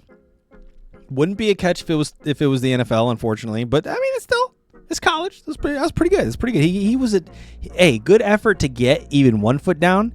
He tried to get both. Wait, did he get both? I don't know. On that angle, it looked like he might have gotten both, but it was hard to see. It was cut off. Anyways, though, so he's clearly, okay, nice breakaway speed. Even had to come back to an underthrown ball. No way he turns this into a touchdown. Shut the fuck up. That was pretty nasty. I'm not sure who he was playing against there, but those DBs needed to wrap up. Nice little crossing route. Beautiful ball. Okay. I'm seeing it. I'm seeing it for sure. Yeah. Look, I mean, it's just the Jets. It's hard to get excited about him when he's on the Jets. But let's give him a little bit of credit because we did see like Garrett Wilson have a pretty decent year with the Jets, like I think a couple years ago. Or at this point, it might even been like 6 years ago in his rookie year, where I think it was like fucking, oh my God, what was his name? Like Mac Wilson, right? Or not Mac Wilson. Was it Mac Wilson? No. Zach Wilson. I'm thinking of Mac Jones. Zach Wilson was his quarterback, and Garrett Wilson had like a top 10 receiving, fantasy receiving season that year. Right? So like it's not impossible, but Garrett Wilson's still there, right? Garrett Wilson was the number 1 essentially, I think, that year, if I'm not mistaken. But regardless, let's not beat a dead horse here, because I think the point here is that we're not necessarily saying to go pick up Omar Cooper Jr. or something like that, or even to go out of your way to pick up Garrett Wilson, just because this offense is going to be a little tough. But that is Geno washed? This is the year for us to find out. And probably. It's a little unfair because he's coming from the Raiders, so it's like that's the only reason why I'm giving him any kind of benefit of the doubt. But like, yeah, he could be completely washed. Chopped, washed, cooked. He's out of here. So last person to bring up here is I guess you could talk about Kenyon Sadiq, who's their first round pick out of Oregon, tight end, 6'3", 241 pounds, rookie tight end, Kenyon Sadiq. Let's at least give him a little bit of, shine and watch his tapes because, we should. So here, Kenyon Sadiq. I don't know much about him. Like, I'm not going to act like I know anything about this guy. All I know is that I'm seeing he was picked up in the first round. And if we are... You're a Jets tight end, Kenyon. Oh, shit. If we are willing to... Oh, fuck.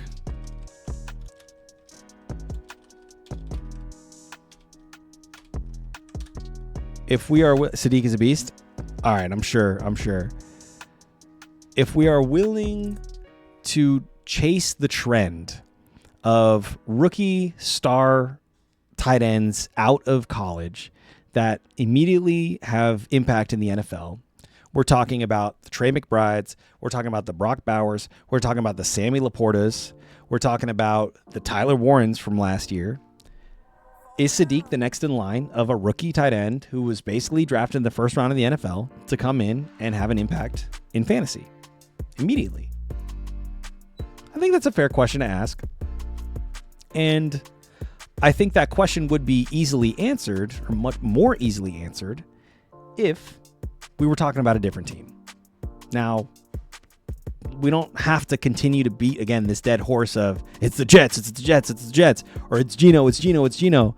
But, like, you know, baking that sort of assessment in to this situation here, or baking that situation into our assessment, rather, he's clearly passing the eye test. Like, I mean, this is, again, Tyler Warren. I literally was on stream watching tape from Tyler Warren last year, and it convinced me, even with the uncertainty with Danny Dimes coming in, and we didn't know what that was going to look like. Maybe that, you know, it's similar in the sense that, like, you know, maybe not so similar. Like, Jonathan Taylor is a better running back than Breece Hall. Michael Pittman is probably not as good as Garrett Wilson, but, like, there's still some comp there in terms of, you know, talent as a number one receiver. Like, Michael Pittman could be elite if maybe he just had, like, a better scenario or a better, like, scheme or offense around him, right? There are similarities between last year's Colts, right, and Tyler Warren coming into that scenario, and this year's Jets with Sadiq coming into this scenario. So, you know, I just don't want to be too harsh on the fact that it's Geno and the Jets, especially with a guy this talented. But the real answer, or I guess the real determining factor here, is going to be where this guy's going in drafts. Because, again, I'm a guy who waits on tight end. I'd be willing to pick him up if he was going in, like, even maybe the 12th or 13th round. I think that's probably about as high as I would take him. But let's take a look. So he's passing the eye test for me. Clearly, I'm already giving him my stamp of approval. He's making every other catch, he's like leaping through the air, high pointing a ball. You know what I mean? He's already 6'2", 240. Dude's a beast, and he's just jumping like 30 inches into the air. I mean, he didn't need to jump that high, that one, but like, and his yards after the catch looks pretty solid. I mean, he is a little smaller, or maybe he's a little shorter for, like, you know, sort of your typical tight end. But I think his size, like his stockiness, makes up for that. Let's see what his height is. Height and weight. Okay, so 6'3", but 241. So still beastly, but maybe a little shorter than, you know, what you normally would see for tight ends. But yeah. So all that to say, the determining factor here is really going to be, where's this guy going in drafts? Yeah. He's going in the back of drafts, tight end 22 off the board, basically free. So I'm literally fine with picking him up and stashing him and seeing what happens. Right? You could easily drop him. You know, it's the same thing with AJ Barner, same thing with you know, Hunter Henry, those types of guys. You just see what happens, you know? And there's no harm, no foul, man. But if Kenyon Sadiq even is a remote part of this offense, this could be a nice little gem, a little diamond in the rough here, right? I'm telling you, you can find sort of these nasty pickups that end up being solid potential league winners down the line, right? Anyways, let's move on to, or I guess didn't really talk about Breece Hall. I guess I'll give him a little bit of time here. He can easily be the second best catch passer on the Jets, 100%. Does he hold off Mason Taylor? Absolutely. I don't think it's even a question. Mason Taylor, I mean, let's see what he did last year. 44 catches, 44 catches on 65 targets for 369 yards, only one touchdown. So, like, yeah, maybe he was starting to show up. Let's see, what was his highest target game? That was week 5, it looks like. Yeah, week 5, he had 12 targets. Never quite got back to there, but then he had a couple games with 8 targets. So it was like, you know, when he was getting use, he was getting usage, but, like, you know, like these yardage totals are pretty suboptimal. And then only one touchdown again, like that, or sorry, 2 touchdowns. No, one. Yeah, 1 touchdown. That's not a good sign. So I don't, if they believed in Mason Taylor in the slightest, they would not have gotten Sadiq in the first round. There's so many other needs on that team. Like, why would they go out of their way to get a first round tight end? You know what I mean? They could get like a defensive end because they lost Mikael Becton or whatever like 2 years ago. They could get like offensive lineman. Anyways, there are needs on that team. I don't think tight end was like their main need, right? So, but they still went out of their way to get him. So that should tell you all you need to know about what they think about Mason Taylor, right? And again, things could change. It's obviously still early. Kenyon Sadiq is a rookie, and I don't know what this questionable designation is here, but he got hernia surgery. Interesting, but that was 2 months ago. Okay, so he should be fine. We'll check back in on him closer to the draft. But I did say I wanted to talk about Breece Hall. Let's talk about him real quick. Last year, 243 carries, over 1,000 yards, 4 touchdowns. Not spectacular, but like serviceable.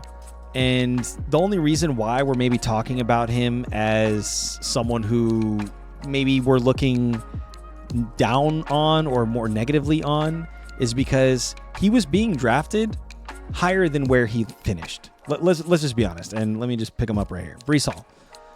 Last year, I want to say he was being drafted as like RB10 or something like that. Finished as RB17. So clearly an underwhelming season for him. Underwhelming performance.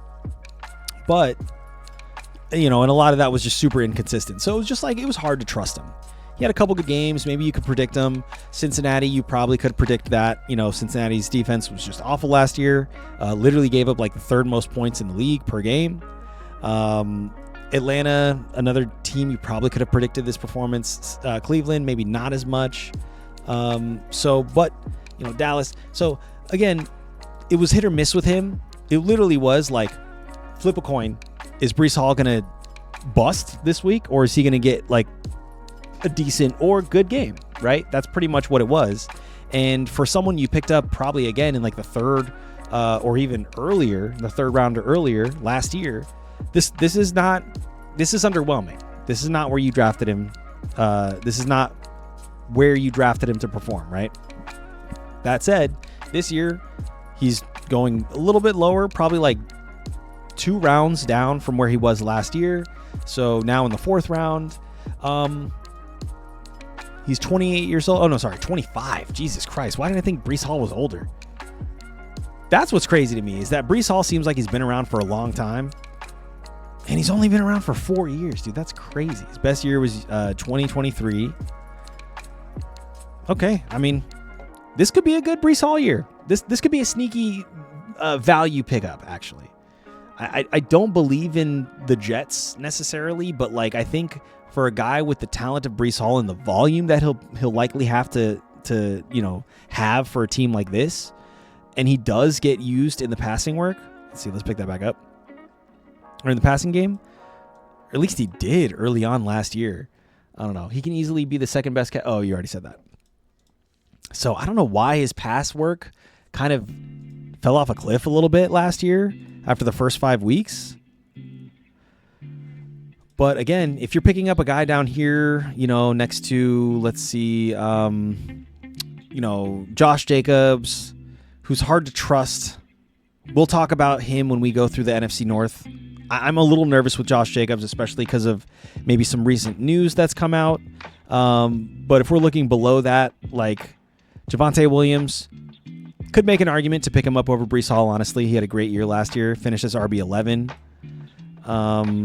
Travis Etienne actually would probably be my pickup here over both of those guys.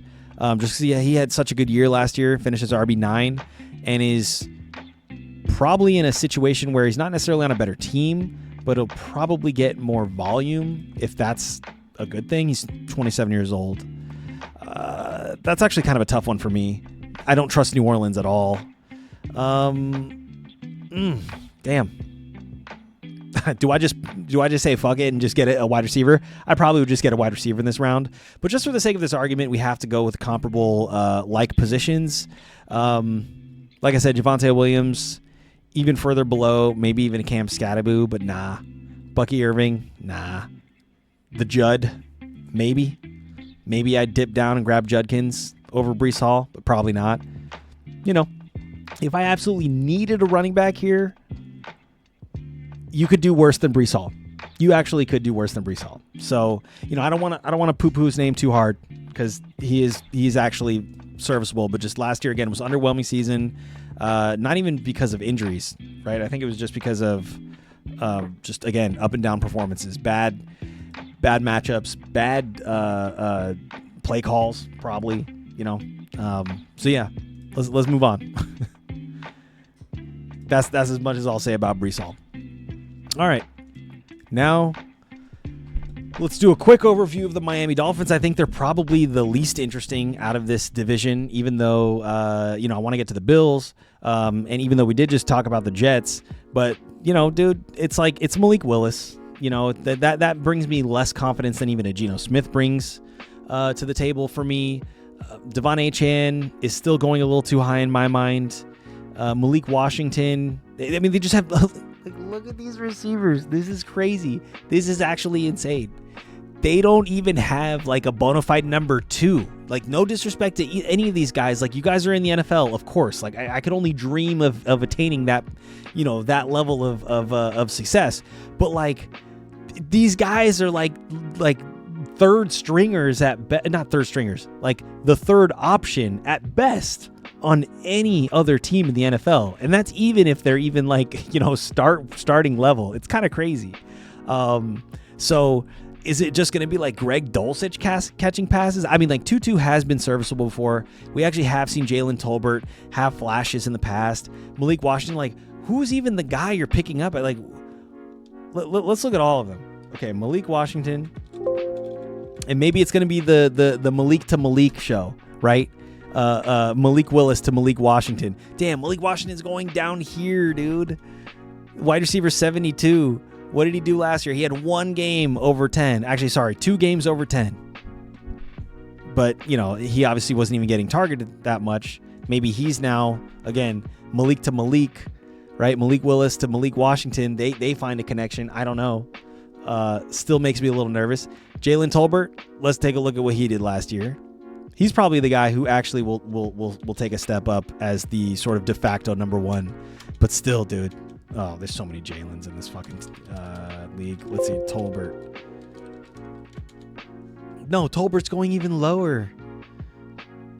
Dude.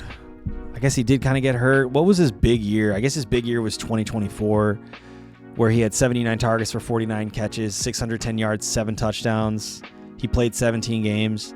So maybe he can recapture some of that success and production.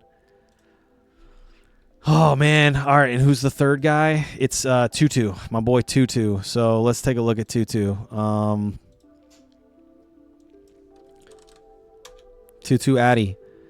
Man. So it literally is Malik Washington is the highest drafted guy on this team, and he's not even on people's draft boards. He's going beyond people's drafts. So Tutu had 1 good year, or I guess 2 kind of decent years, 2023 and 2024, both on the Rams. He actually has played on the Rams every single year except for this year. This is his first year with a new team. And both of those years that I mentioned, he had over 60 targets and almost 500 yards in each of those years, but only caught 3 touchdowns in 1 year and 0 in the other. So just a little inconsistent there. So none of these guys are proven. They don't have anyone who would be considered even a top 3 on any other team. You wouldn't even have this guy as a 3rd or 4th option.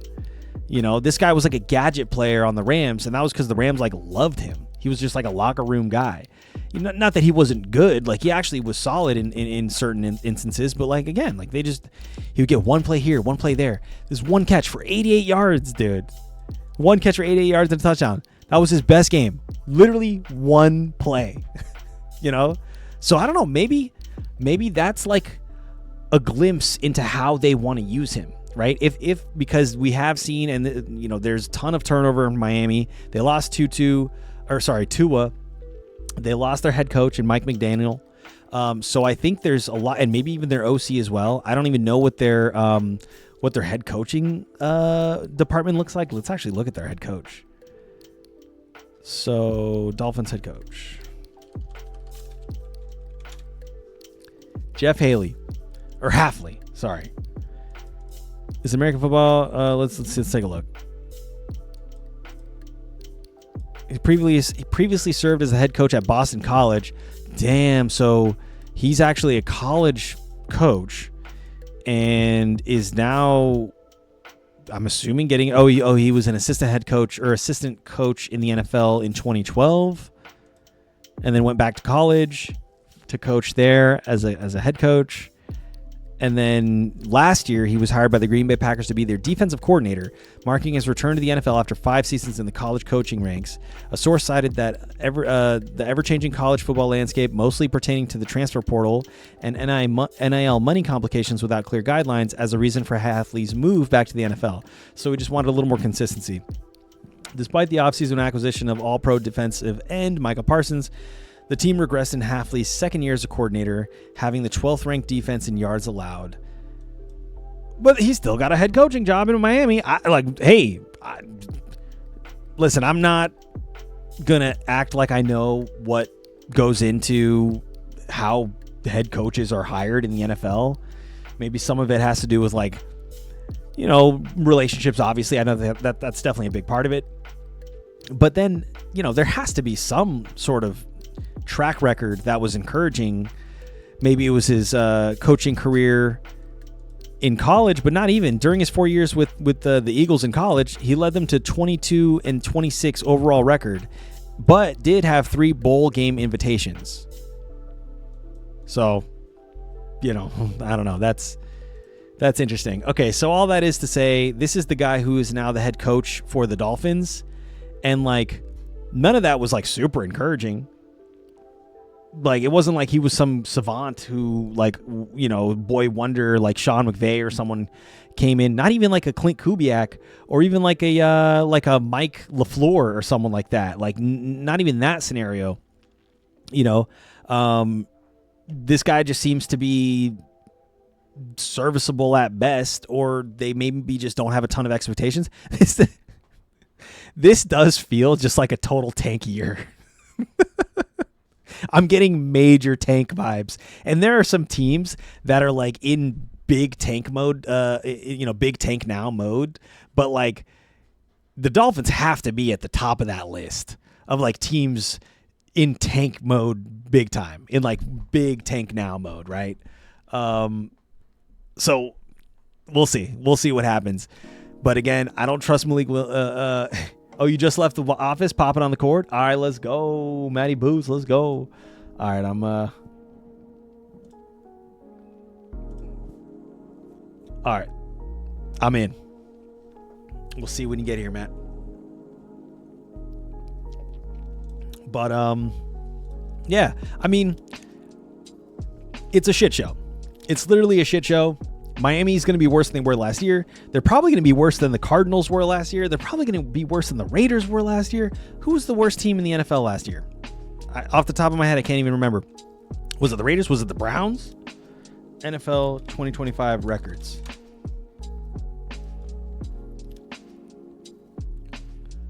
Worst team in the NFL by far. Let's see. The Raiders were 3-14. Cardinals with also 3-14. Did I name the 3-14 teams? Oh, the Browns finished 5-12, dude. So it was the Raiders and the Cardinals that finished at the bottom of the league. Sorry, and the Titans as well. So 3 teams finished 3-14, and one of those teams just got a head coach that had a bad year as a defensive coordinator in Green Bay last year. I won't say bad. I'll just say a suboptimal year. Oh, shit. We got Matty Boots.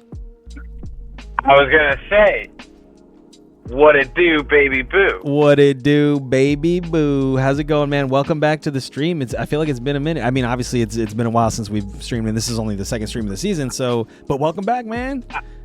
It's been a hot minute. It's been a hot minute. How's everything going? Dude. I've been listening. Nice. Hell yeah, bro. Hey, appreciate it. Hell yeah, bro. Appreciate it. No, it's second stream back, trying to get back into the rhythm of it. I feel like I feel like we're grooving. We're grooving. You know, obviously doing research on the fly. So I'm learning things as you guys are seeing in real time, kind of these gears turning and whatnot. So I'm making real time calculations, so to speak. But no, man. I mean, hey, I'm looking forward to this year. This actually, I know we probably say this every year, but this actually is probably going to be a pretty exciting year. And for both our teams, the Bengals and the Chargers, there's reason to have hope, right? Dude, we got Mike McDaniels. We got Crafty McDaniels at the helm of the offense. That's going to be nasty. That actually I'm so fucking excited. Like, that guy's going to open the field up. Like, we're going to have these, like, hopefully, QJ becomes a human being, because he could do, like, he's not as good as Tyreek, and he was showing flashes last year. But, dude, that guy could be, like, the long bomb balls that, like, Tyreek was catching. Like, dude, I'm so excited. True. Yeah, that addition of Mike McDaniel to that offense is going to change, you know, as the offensive coordinator, is going to change the complete look of this offense. You know what I mean? Like this offense is going to be complete, and that means Omarion Hampton is going to probably get, like, much more production as well. Excuse me. Rasha said, I know you like to find optimism. It's hard to find it with this team. Maybe rookie Chris Bell emerges. Okay, that's a good call out, Rasha. I'll definitely we'll take a look at Chris Bell in a sec. Hey, let's go, Matt. Yeah. Rasha saying let's go. Dude, we got to get you guys both on at the same time, and so we can get some, like, cross chatter, you know, and then maybe one of these days we get you guys on, like, your own screens or some shit, so we can have, like, the real first take, or even here, bro. You guys should come over and we should do, like, a three-headed chat session or whatever. I don't know why that sounded so weird, but you know what I'm saying. We do got to get some IRL streams as well, maybe this year, dude. Where we go to like a bar, watch a game. That actually could be fun. I don't know what the Twitch terms of service is of, like, streaming at a bar and, like, drinking on stream. I wonder if you can do that. But, people. I mean, I'm not. We're not this type of stream, but don't, like, people, like, have, like, really explicit streams and, like, smoke weed on streams and shit. Yeah, I think if you're in a state where like cannabis is legal, I think you can smoke on stream, but you have to. I think you do have to, like, give a disclaimer or some shit. Yeah, I was gonna say we just drinking beers and watching football. That'll be the disclaimer. Hey, let's go. Okay, cool. Well, all of these guys are off my draft board. Devon Achane, even he feels so pricey at where he's going. Where is he going? He's literally going in, like, the second round, right here, pick 15. I mean, that's crazy. As good as he is, this team does not instill any confidence within me whatsoever. It's about as bad as it gets. They're going to stack the box. That's just what they're going to do. I mean, why wouldn't you? Like, you see Miami on your schedule as a defensive coordinator, you're licking your chops, man. You're like, we're going to get 10 fucking sacks. We're going to get, like, they're going to get negative rushing yards. Like, how is Miami even going to move the ball? Like, I'm, like, not even joking. It's almost a joke at this point. How bad this team outlook is, right? But, you know, I don't want to, like, they are still an NFL team, right? So it's like we have to think, like, on any given Sunday, any team, no matter how bad, can win a game. We even saw the three worst teams last year. They still each won three games apiece. So it's possible, right? But, like, I really, like, out of all the teams that were bad last year, Miami got worse and looks worse than the bottom three last year. So I just, you know, if they're rookie, you know, coming out of college that they're quote unquote potentially going to be relying on is a third round pick out of Louisville, sure. You know, Louisville receivers are great, but all right, let's watch his tape before I like, you know, give him too much shit.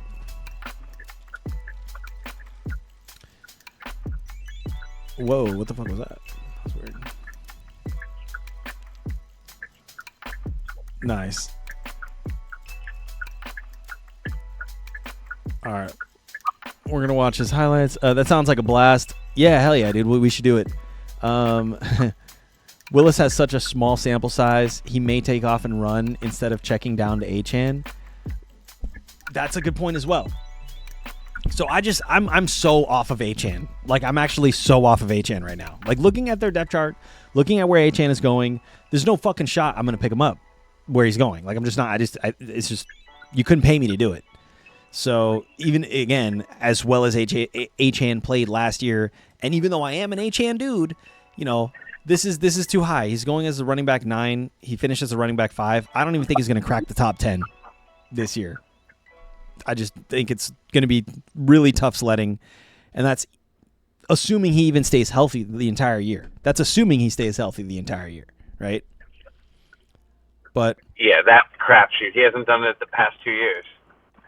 Mm-hmm.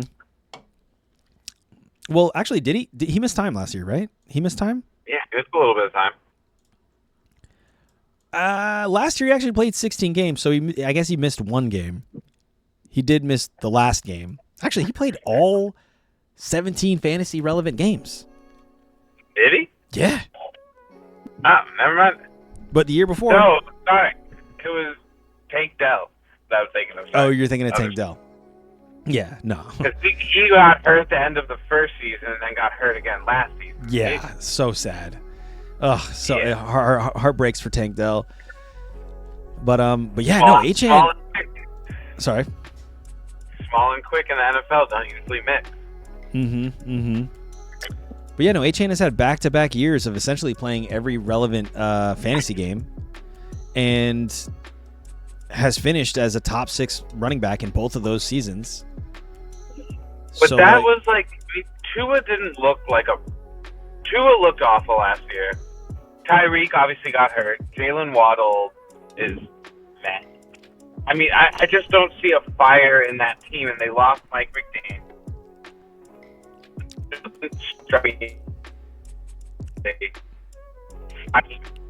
But oh shit, you went into robo mode for a sec. Wait, repeat what you just said. You went into robo mode for a sec. Oh, I was just saying that there's not, like you said, not much to get excited about. They lost their head coach last year. They were dog shit. But you said that about the Colts. Look at the Colts last year. Look at the who last year? Throwing that out. The Colts. Oh, the Colts. What about them? Indianapolis. They were just great. We were poo-pooing them pre-season, and then they turned out to be stellar. Yeah, you're right. You're right. I just think, like, they still had guys like Jonathan Taylor. Now, obviously, it's Achane, right? Those are 2 elite stud running backs. No doubt about that. You can make an argument as who's better and who's in which situation. I think, they're both pretty much on the same tier in my mind, talent-wise. And Achane is getting through his shoulder. I actually didn't realize that. That's definitely something to be concerned about, or at least keep in mind. But JT had like 3 weeks of like 3 touchdowns a game for me. Like, yeah, that man single-handedly kept me in the running for whatever running I had. Mm-hmm. Oh yeah, he was incredible. And has been. So, and he'll probably be pretty good this year as well. That is to say, New England or Colts still literally had actual dudes for receivers. They had Michael Pittman, they had Alec Pierce, they had even Adonai Mitchell at one point, but I know they traded him midway during the season. And then I'm blanking on Warren. Yeah, and then Tyler Warren. And then Tyler Warren. So they had legitimate dudes who were threats on the field.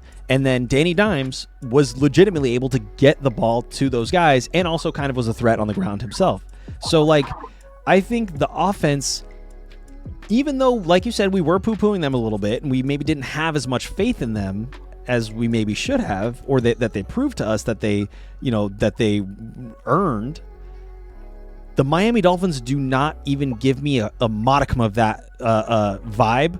And it's actually, like, probably about 100 times worse, like, hyperbolically, of course, but like it's bad. And so, it's not even a Danny Dimes who we've seen be productive in the past. It's a Malik Willis who, like, is straight up like almost a rookie at this point. How many years has Malik Willis played? I think just 2, right? 2.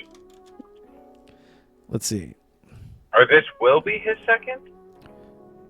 Was he a rookie last year? No, actually, he's played 4 years. This will be his 5th year. Can you believe it? Was that the guy who would do like the duo quarterback thing on the Texans for a hot minute when C.J. Stroud was hurt? No, or whatever. The Titans. The Titans. That's what it was. He was on the Titans, and he was doing some weird shit.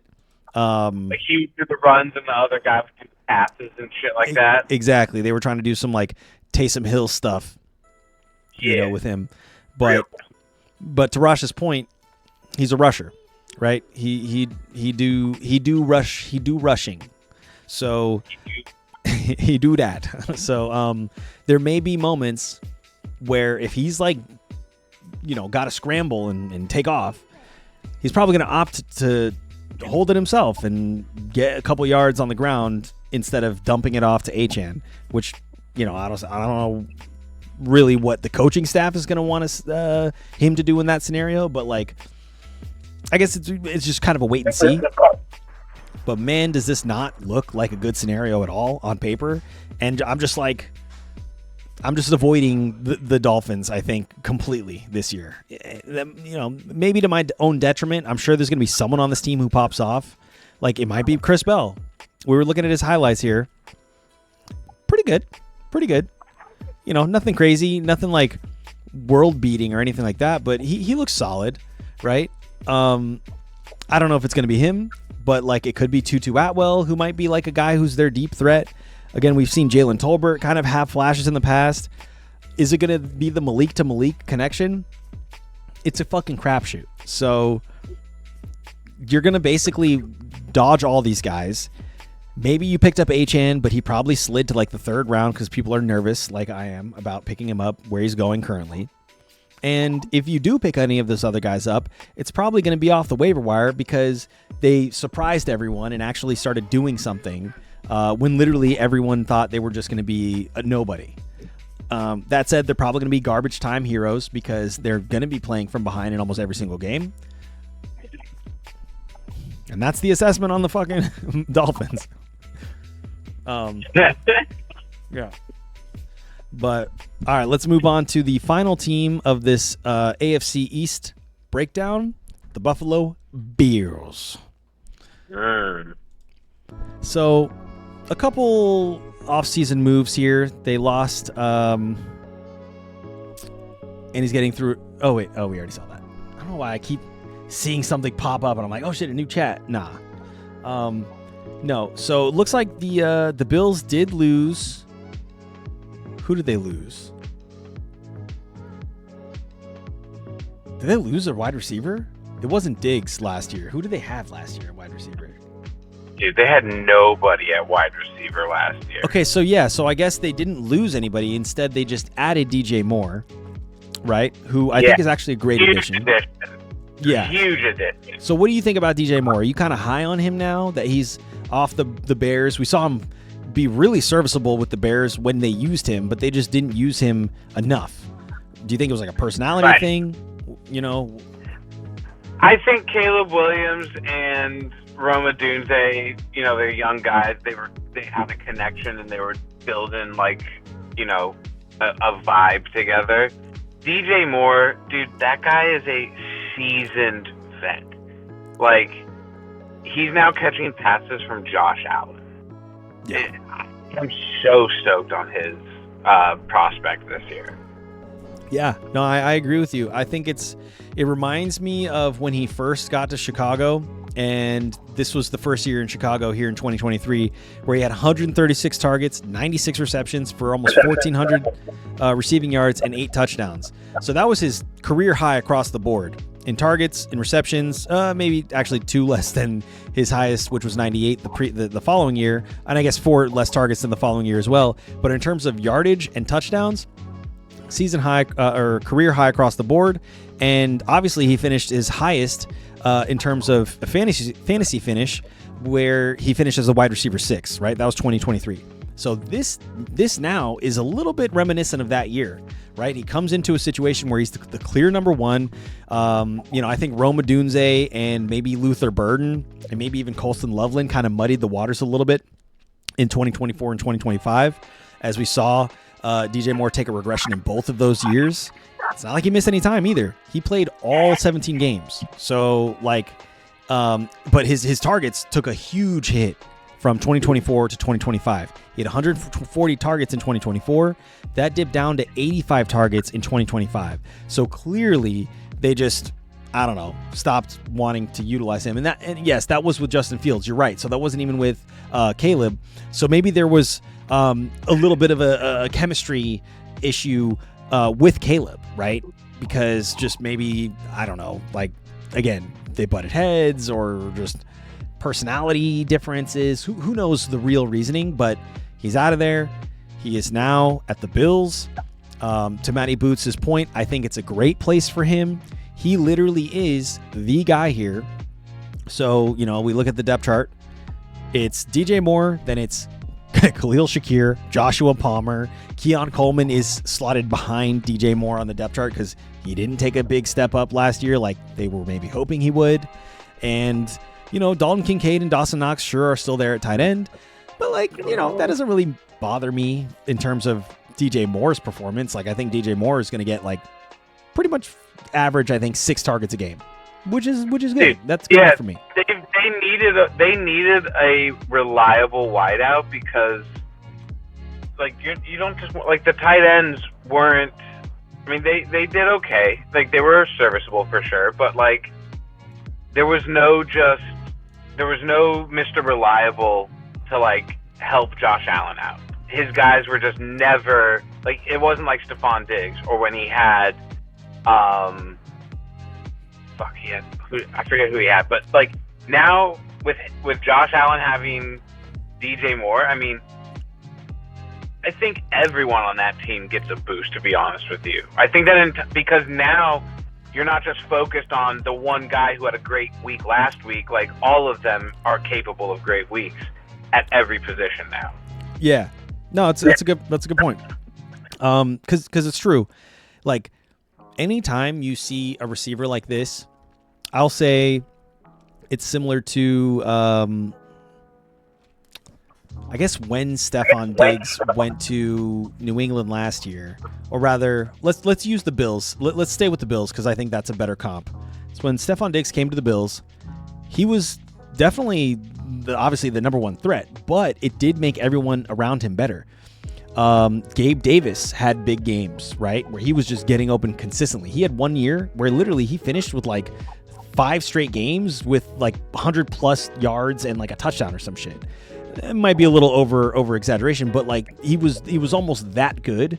But Stephon Diggs was still there and was the number one and was clearly a big part of why the other guys were eating the way that they did. Now you took Stephon Diggs out of this offense, you saw everybody's production down, right? Khalil Shakir, who was also I think viable 1 year with Stephon Diggs, no longer viable. Joshua Palmer comes in. Not even a fucking factor, right?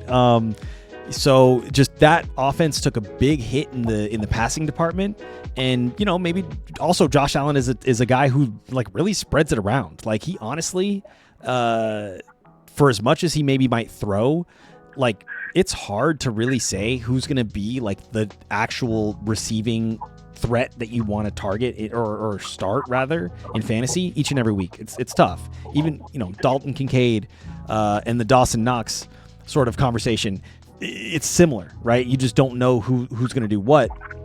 So you couldn't rely on Khalil Shakir. You couldn't rely on Joshua Palmer, Dalton Kincaid, obviously either. So bring back in a guy similar to Stephon Diggs, burner, can run every route on the tree. Maybe he's a little older, 29, but still, I think well within sort of his prime window, right?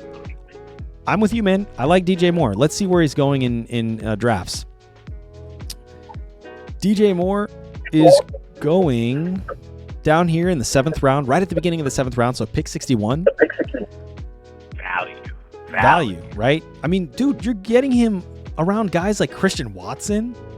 What? Roma Dunze, I guess. I don't know. What? He's the wide receiver 1, and you're picking up other guys around him that are technically not maybe the wide. I guess maybe Roma Dunze is technically the wide receiver 1 on the team. Christian Watson technically might be the wide receiver 1 on the team, but DJ Moore is clearly the one on that team. Like, there's no Luther Burden, who I'm like worried about. There's no, Matthew Golden or someone else waiting in the wings. Like, I'm not worried about Khalil. I'm not worried about Joshua Palmer taking any meaningful attention away from DJ Moore in like a bad way, right? So, yeah, dude, I think it's a no-brainer. If I'm looking at Rome Odunze, DJ Moore, and let's just say, actually, Mike Evans, I'm taking over all those guys anyway, so don't even add that to the conversation. But a couple other guys, Marvin Harrison Jr., Alec Pierce, Carnell Tate, who's the rookie in Tennessee. I'm taking DJ Moore over all those guys.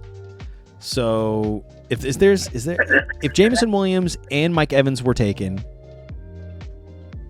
I probably would, if I'm looking at DJ Moore, Christian Watson, and Rome Odunze, I'm taking DJ Moore. What do you think? 100%.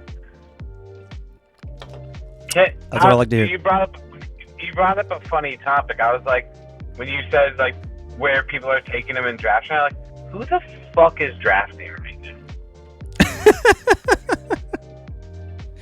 That's true. Camp hasn't even happened. I know. Like, there are moves to be made that we haven't even thought of yet. Like, teams are going to be put, like, oh my God, there's so much time. Like, you can't go off now.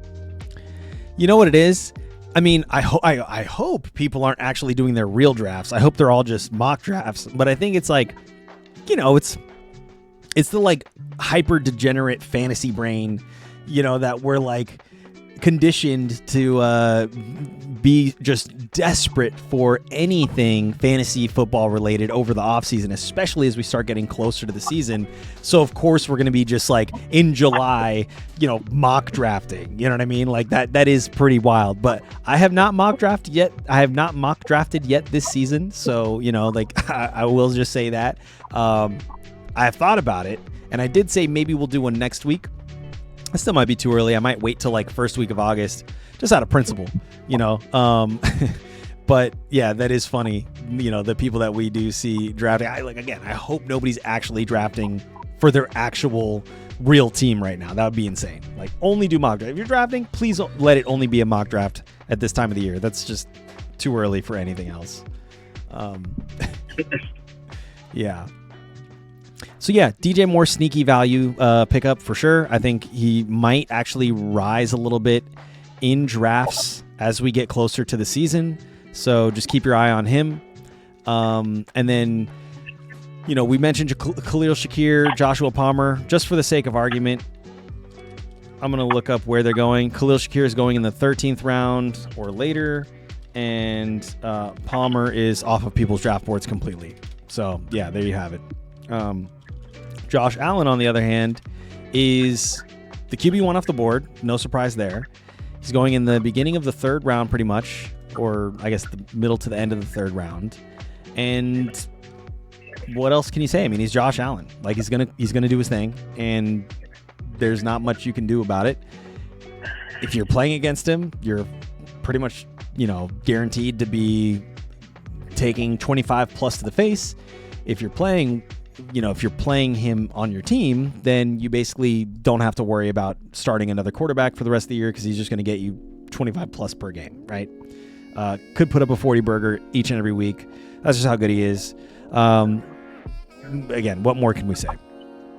I don't end up with Josh Allen on my team because I don't pick up quarterbacks that early, but like, dude, I was just gonna say he is the straw that starts the avalanche. Like, the snowflake that starts the avalanche of quarterback snatching. Like, every year, and someone picks up Josh Allen, then it's Lamar Jackson, then it's just four quarterbacks go off. Damn breaks. Yeah. Lamar Jackson, Jaden Daniels. It'll be Drake May this year. Jalen Hurts was going off. Jalen Hurts. Dude, Joe Burrow. I'm sitting there waiting for like a Jay Herbie or I'll take a Bay May. You know what? Me and quarterbacks this year, we're gonna have a different relationship than we've had these past years. I like it, dude. Even your boy Herbert. Herbie's going. Actually, he's going to the 7th round, but that's still pretty good value. You know, right behind Caleb Williams. I would snag Herb there for sure. 7th, 8th round is when I usually look at quarterbacks, but I'm debating. Waiting even more. Oh, dude. Damn. I mean, there's no like Jalen Reed or Jaden Daniels this year that I can think of who's like a rookie or like an underdrafted quarterback who I think could be an elite guy. Let's actually take a look at the quarterbacks real quick. Yeah, what are you gonna say? You don't think Heisman Doza? No.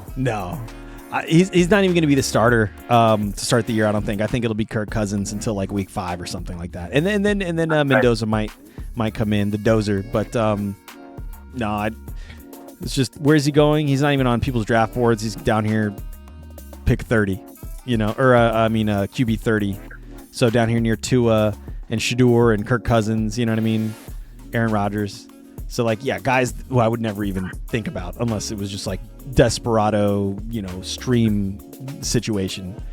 But like I said, I guess I would probably look at a guy like, no, but there is literally no, unless you talk about a guy like maybe Jackson Dart, who could potentially overperform his ADP, or even like Bo Nix. Baymay, sure. Matthew Stafford, actually, we were just talking about earlier. He actually is going way later than I think he should. And then you're right, Baker Mayfield. Jordan Love. That's crazy Jordan Love's going this far down. I think it's just because he's like injury prone. He literally just misses games consistently. Yeah. He only missed 2. He's wickedly injury prone. Yeah. And his receivers are injury prone too. Yeah, that whole team. It's like the San Francisco 49ers of like the North, you know, of like the Midwest. Dudes just keep getting hurt. But all right, James Cook. I think we have to talk about James Cook a little bit because he was someone who I was high on last year. I'm actually still high on him again this year, even though maybe his draft capital is a little bit more expensive. That said, he's still going down here and around like the turn, right? The round 1, round 2 turn. So, you know, but I would even reach for him over guys like Justin Jefferson. Maybe not Jonathan Taylor. CeeDee Lamb, obviously, I think I'm going to pick him up. You like Mayfield as well? I'm a Kyler truther for some reason. Oh, really, Rasha? That's funny. I think Sanders has a chance, or Tyler Shuck. I mean, once you get down into the weeds of like these lower tier quarterbacks, any one of them sure could like surprise you, but it's all about finding like who really that would be and who has like the most likelihood of doing that. You have to look at scenario, right? Like Cam Ward, I think, has a decent team around him. Maybe he has better coaching staff around him as opposed to the Browns where Shador's at. I'm a little lower on maybe Shador than I am Cam. Tyler Shuck, on the other hand, had a pretty decent end of his year, right? I guess no lower than 17 points, 5 out of the last 5 games, and 3 out of those last 5 games he had 21 plus points. 21 plus fantasy points. He just didn't throw touchdowns. He just literally he might get you one on the ground. He just could not throw them for the life of him, right? I guess threw 2 here, 1, 2. And then had almost 4 out of the last 7 games had an interception in each. But he had a stretch of decent time here. So I understand why they're looking maybe optimistically about Tyler Shuck. But, how big of a step forward does he take? Obviously, he's way off of people's draft boards. He's like down here in the weeds. It's not really the weeds. He's above guys like C.J. Stroud, Sam Darnold, Daniel Jones, Jacoby Brissett, right? Guys that we've seen be serviceable last year, as recent as, last year. So, I don't know if I trust Shuck as much as maybe you might, Rasha, but I do know that, like, there is a reason to be a little optimistic there. At least, on like a streaming, if I'm looking at him as a streamer or like a stasher, right? Maybe their schedule's a little easier. I haven't taken a look into it. But the Kyler Murray truther of it all is kind of comical to me. Dude, we got GTA 6 coming out, man. You know what I mean? Are we really gonna think that Kyler Murray's not just gonna drop off the face of a cliff and just disappear into? Did Black Ops 2 just drop again? Yeah. Wait. What'd you say, Matt? Black Ops 2 or some Call of Duty game just dropped? Yeah. Yeah. Exactly. You know. So. Like, yeah. But we'll do a deeper dive on Kyler when we go through the NFC North. But yeah, James Cook, I think the red pill on him is he's going right around where he should probably. I don't know if I would pick him up any higher than where he's going. It depends. Like, again, I actually probably would pick him up over Jonathan Taylor, but I know that's not for everybody. But that's probably the most I would reach. Yeah, sorry, go ahead. JT was him last year. He was. JT was Himothy Sr. for sure. Oh my God, he's like him with a capital H. Yeah, finished as RB2 last year behind CMC. Didn't really have a good late end of the season, like second half of the season. But dude, he was putting in so much work at the beginning of the year that it was crazy. So if you sold high on him, like right around week 10, I don't know who would have done so, because like you're probably thinking, hey, I'm just gonna ride this train to the fucking, fantasy championship promised land. But kind of let you down. He kind of let you down actually towards the end of the year. Like, not a single game over 16 points for the last 7 games. Like that. Yeah, it was rough. That's unfortunate. You know, you can blame that on the fact that Danny Dimes went down. And then obviously it was Phillip Rivers, like a literal grandpa as your quarterback. So obviously that means box stacking, your efficiency, your yardage efficiency is going to go down. Like literally his yardage. Look at his yards per attempt. They fell off a cliff after the bye. He didn't average more than 4 yards per attempt after week 11. And before that, it was like 6.6 yards per game per average, 6.6 yards per attempt, 5.9, 5.9, 12.8 he had in week 8, where he went off for 153 yards on 12 carries and 2 touchdowns on the ground. So it's like clearly elite talent, elite usage, but like highly quarterback dependent, it seems. And obviously Anthony Richardson is not even a factor here anymore. I think we'll obviously go through a little bit more of what that team's outlook looks like when we go through the depth chart for the AFC South. But like, if I'm talking about just someone who I want on my team in general, it's probably going to be James Cook. And again, that might sound crazy to people, but I'm gonna just that's my bold prediction. So actually, this is a good time to test our predictions feature. So I'm gonna make a prediction. You ready, Matt? Let's see. I'm gonna see if this works. Prediction.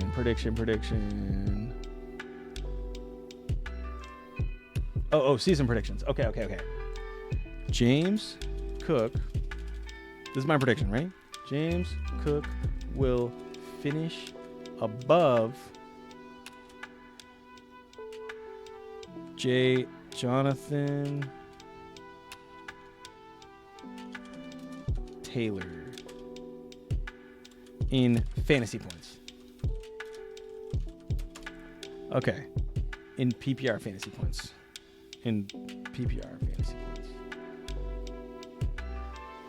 All right, Matt, what do you think? James Cook will finish above Jonathan Taylor in PPR fantasy points. Is that crazy?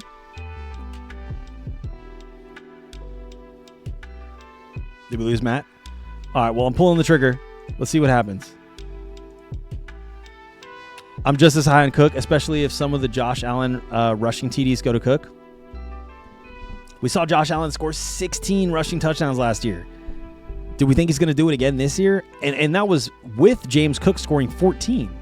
So we know they like James Cook as a go-to option in the red zone. So like, even if you take 2 of those from Josh Allen and give them to James Cook, you know what I mean? Like, if they both score 30 touchdowns on the ground between the 2 of them, I'm still happy, right? Because I can't imagine it's going to be more than like 15 of those going to Josh Allen. So the other 15 are going to go to James Cook automatically. I don't think like I'm worried about Ray Davis or anybody else behind James Cook this year. Let's Let's actually see who what the depth chart looks like. It's still Ray Davis and Ty Johnson. And this can't be real. There's no way there's no shot Frank Gore is on this team. What are you telling me? What do you mean Frank Gore is listed on the depth chart? This has to be a joke. Are you telling me Frank Gore is a literal running back on the fucking Bills right now? Dude, there's no shot. There's no shot. Let's return to this depth chart once camp starts. There's no way Frank Gore is going to be on this team when training camp starts, but he's here now. So yeah, that just proves that there's nobody I'm worried about sort of sniping touchdowns from James Cook other than Josh Allen. And like I said, between Josh Allen and James Cook, they're going to score 30 touchdowns on the ground between the two of them. You split it in half. James Cook has 15. I'm fine with that, right? So anyways, that's just a kooky, maybe I'm high on him, but okay, hey, check it out. Okay, that's my first season prediction. And let's actually move this up here.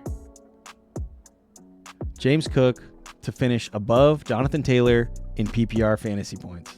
So this is what I'm going to add to over the course of the year, right? I'm going to add predictions to this, and we'll see how many I can get right.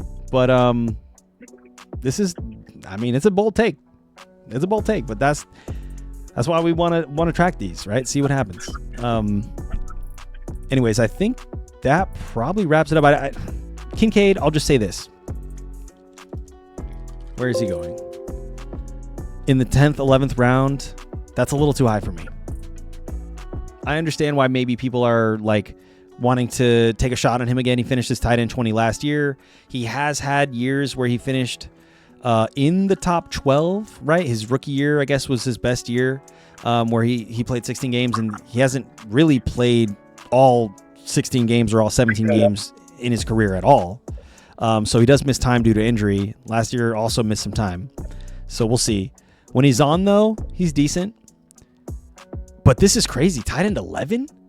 I don't know. That's a little too high for me, especially with the addition of DJ Moore, and especially with Dawson Knox still technically being there. You know, he'll vulture a tutty every so often from the tight end position. So, yeah, I'm fading Dalton Kincaid this year for sure. So high on James Cook, Josh Allen, whatever. High on DJ Moore, and that's probably it's really just James Cook and DJ Moore that I'm targeting where they're going. Josh Allen is Josh Allen. Like, if you pick him up, you pick him up. If you don't, like, you just don't get him. But two guys I really like on this team: James Cook and DJ Moore. Cool. Let's do a quick little mini game here. I've been trying to see what these mini games look like, each and every week. So let's start with the first guess, and it'll go like this. Who's that Pokemon? All right, so this is Who's That Baller mini game. These are the 2025 stats, 2025 season stats. So let's see, yards per attempt, 6.3. We had pass yards per game, 188.2, and 11 interceptions. So this is clearly a quarterback we're talking about here. The options are Bryce Young, Jackson Dart, CJ Stroud, or Cam Ward. Who do we think this could be?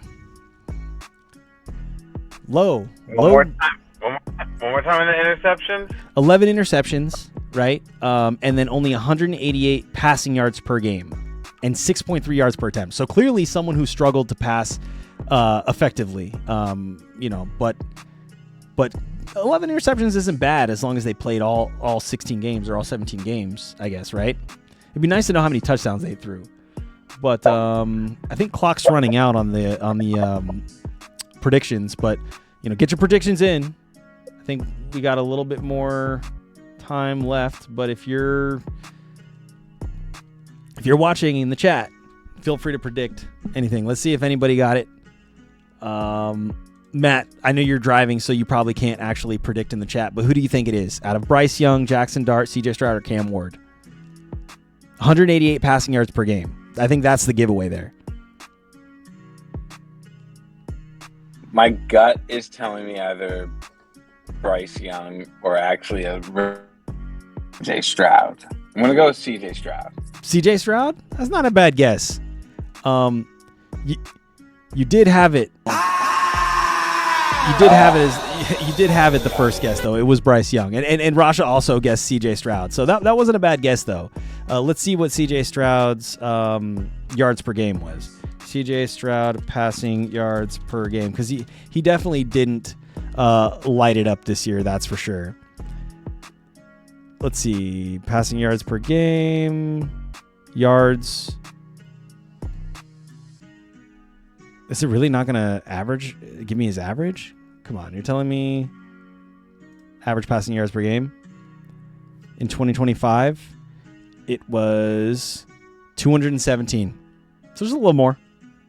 It's a little more. But it was Bryce Young. All right, let's do another one. Next one is, so we did the Bryce Young one. I'm going to get rid of that. Boom. Who's that Pokemon? All right. So we got, who's that baller? We got pass yards 3,666 or 68. So 3,668. That makes you wonder about Tet McMillan for sure. Yeah, when we do the NFC South, whatever division they're in, I can't even remember what division the Panthers are in. We will definitely talk about Teddy Mack and the boys. But okay, passing touchdowns 25, rushing touchdowns 14. We got Jalen Hurts, Lamar Jackson, Jaden Daniels, and Josh Allen. What do you think, Matt?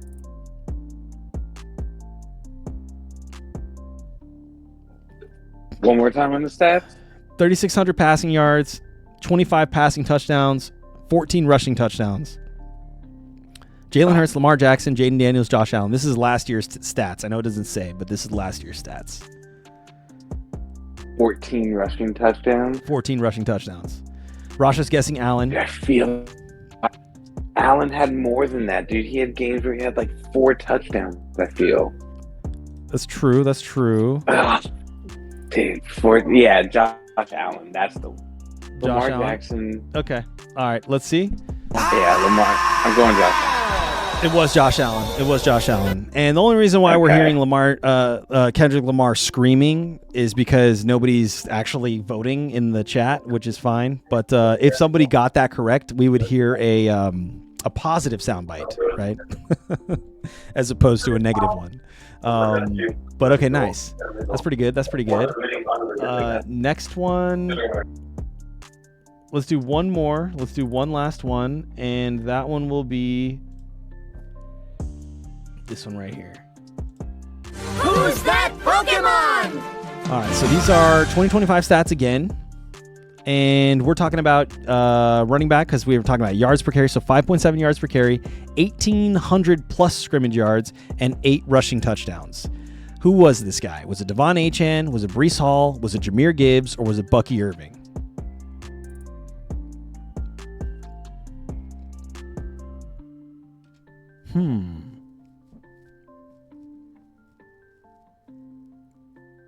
I mean, it's either Jahmyr Gibbs or Devon Achane in my mind, because I know Breece and Bucky did not have 1,800+ rushing yards, or scrimmage yards.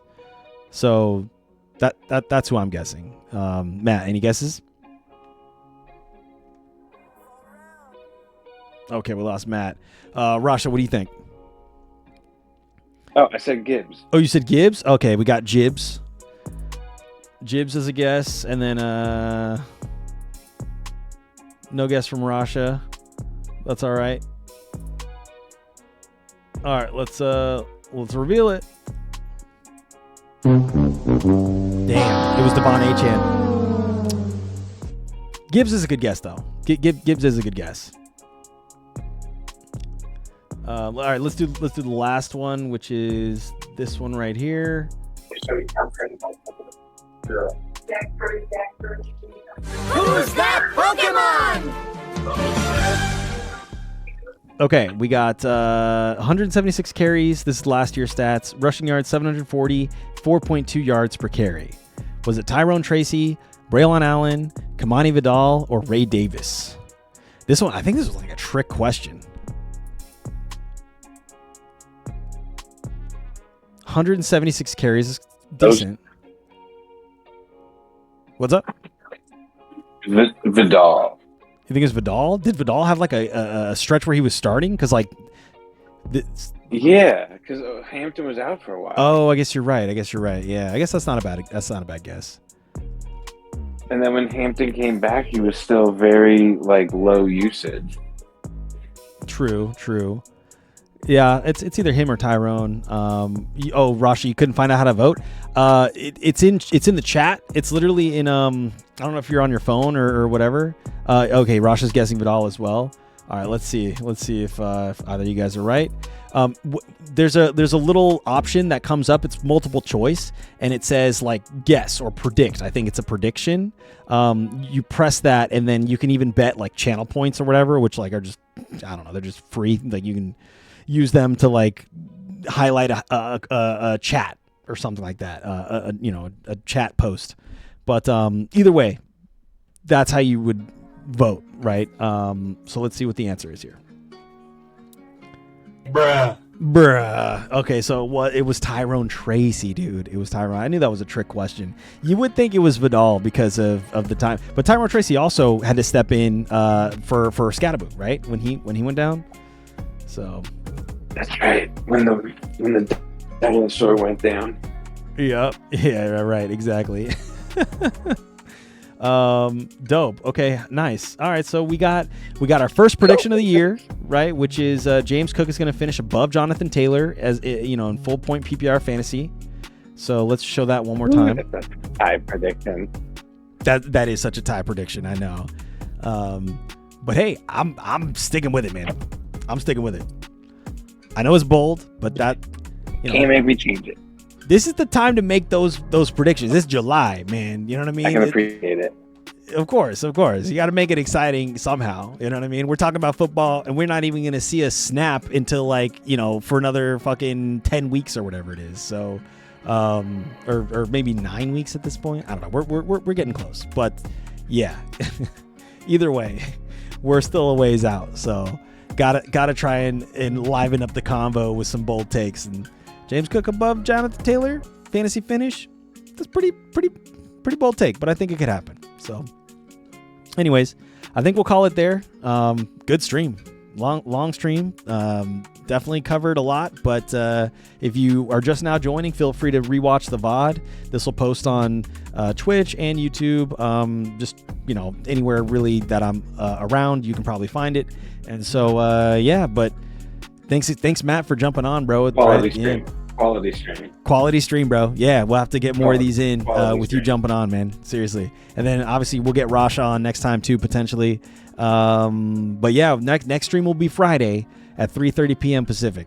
So we'll see y'all then. But in the meantime, this is Game Time Ty. We got Matty Boots on the horn. We got Rasha. We got Walt. We got folks in the chat. So we'll see y'all later. Zuthiz, everybody else, check the status. Nico Dobbs, everybody else watching. Thanks again, and we'll see y'all next time. Peace.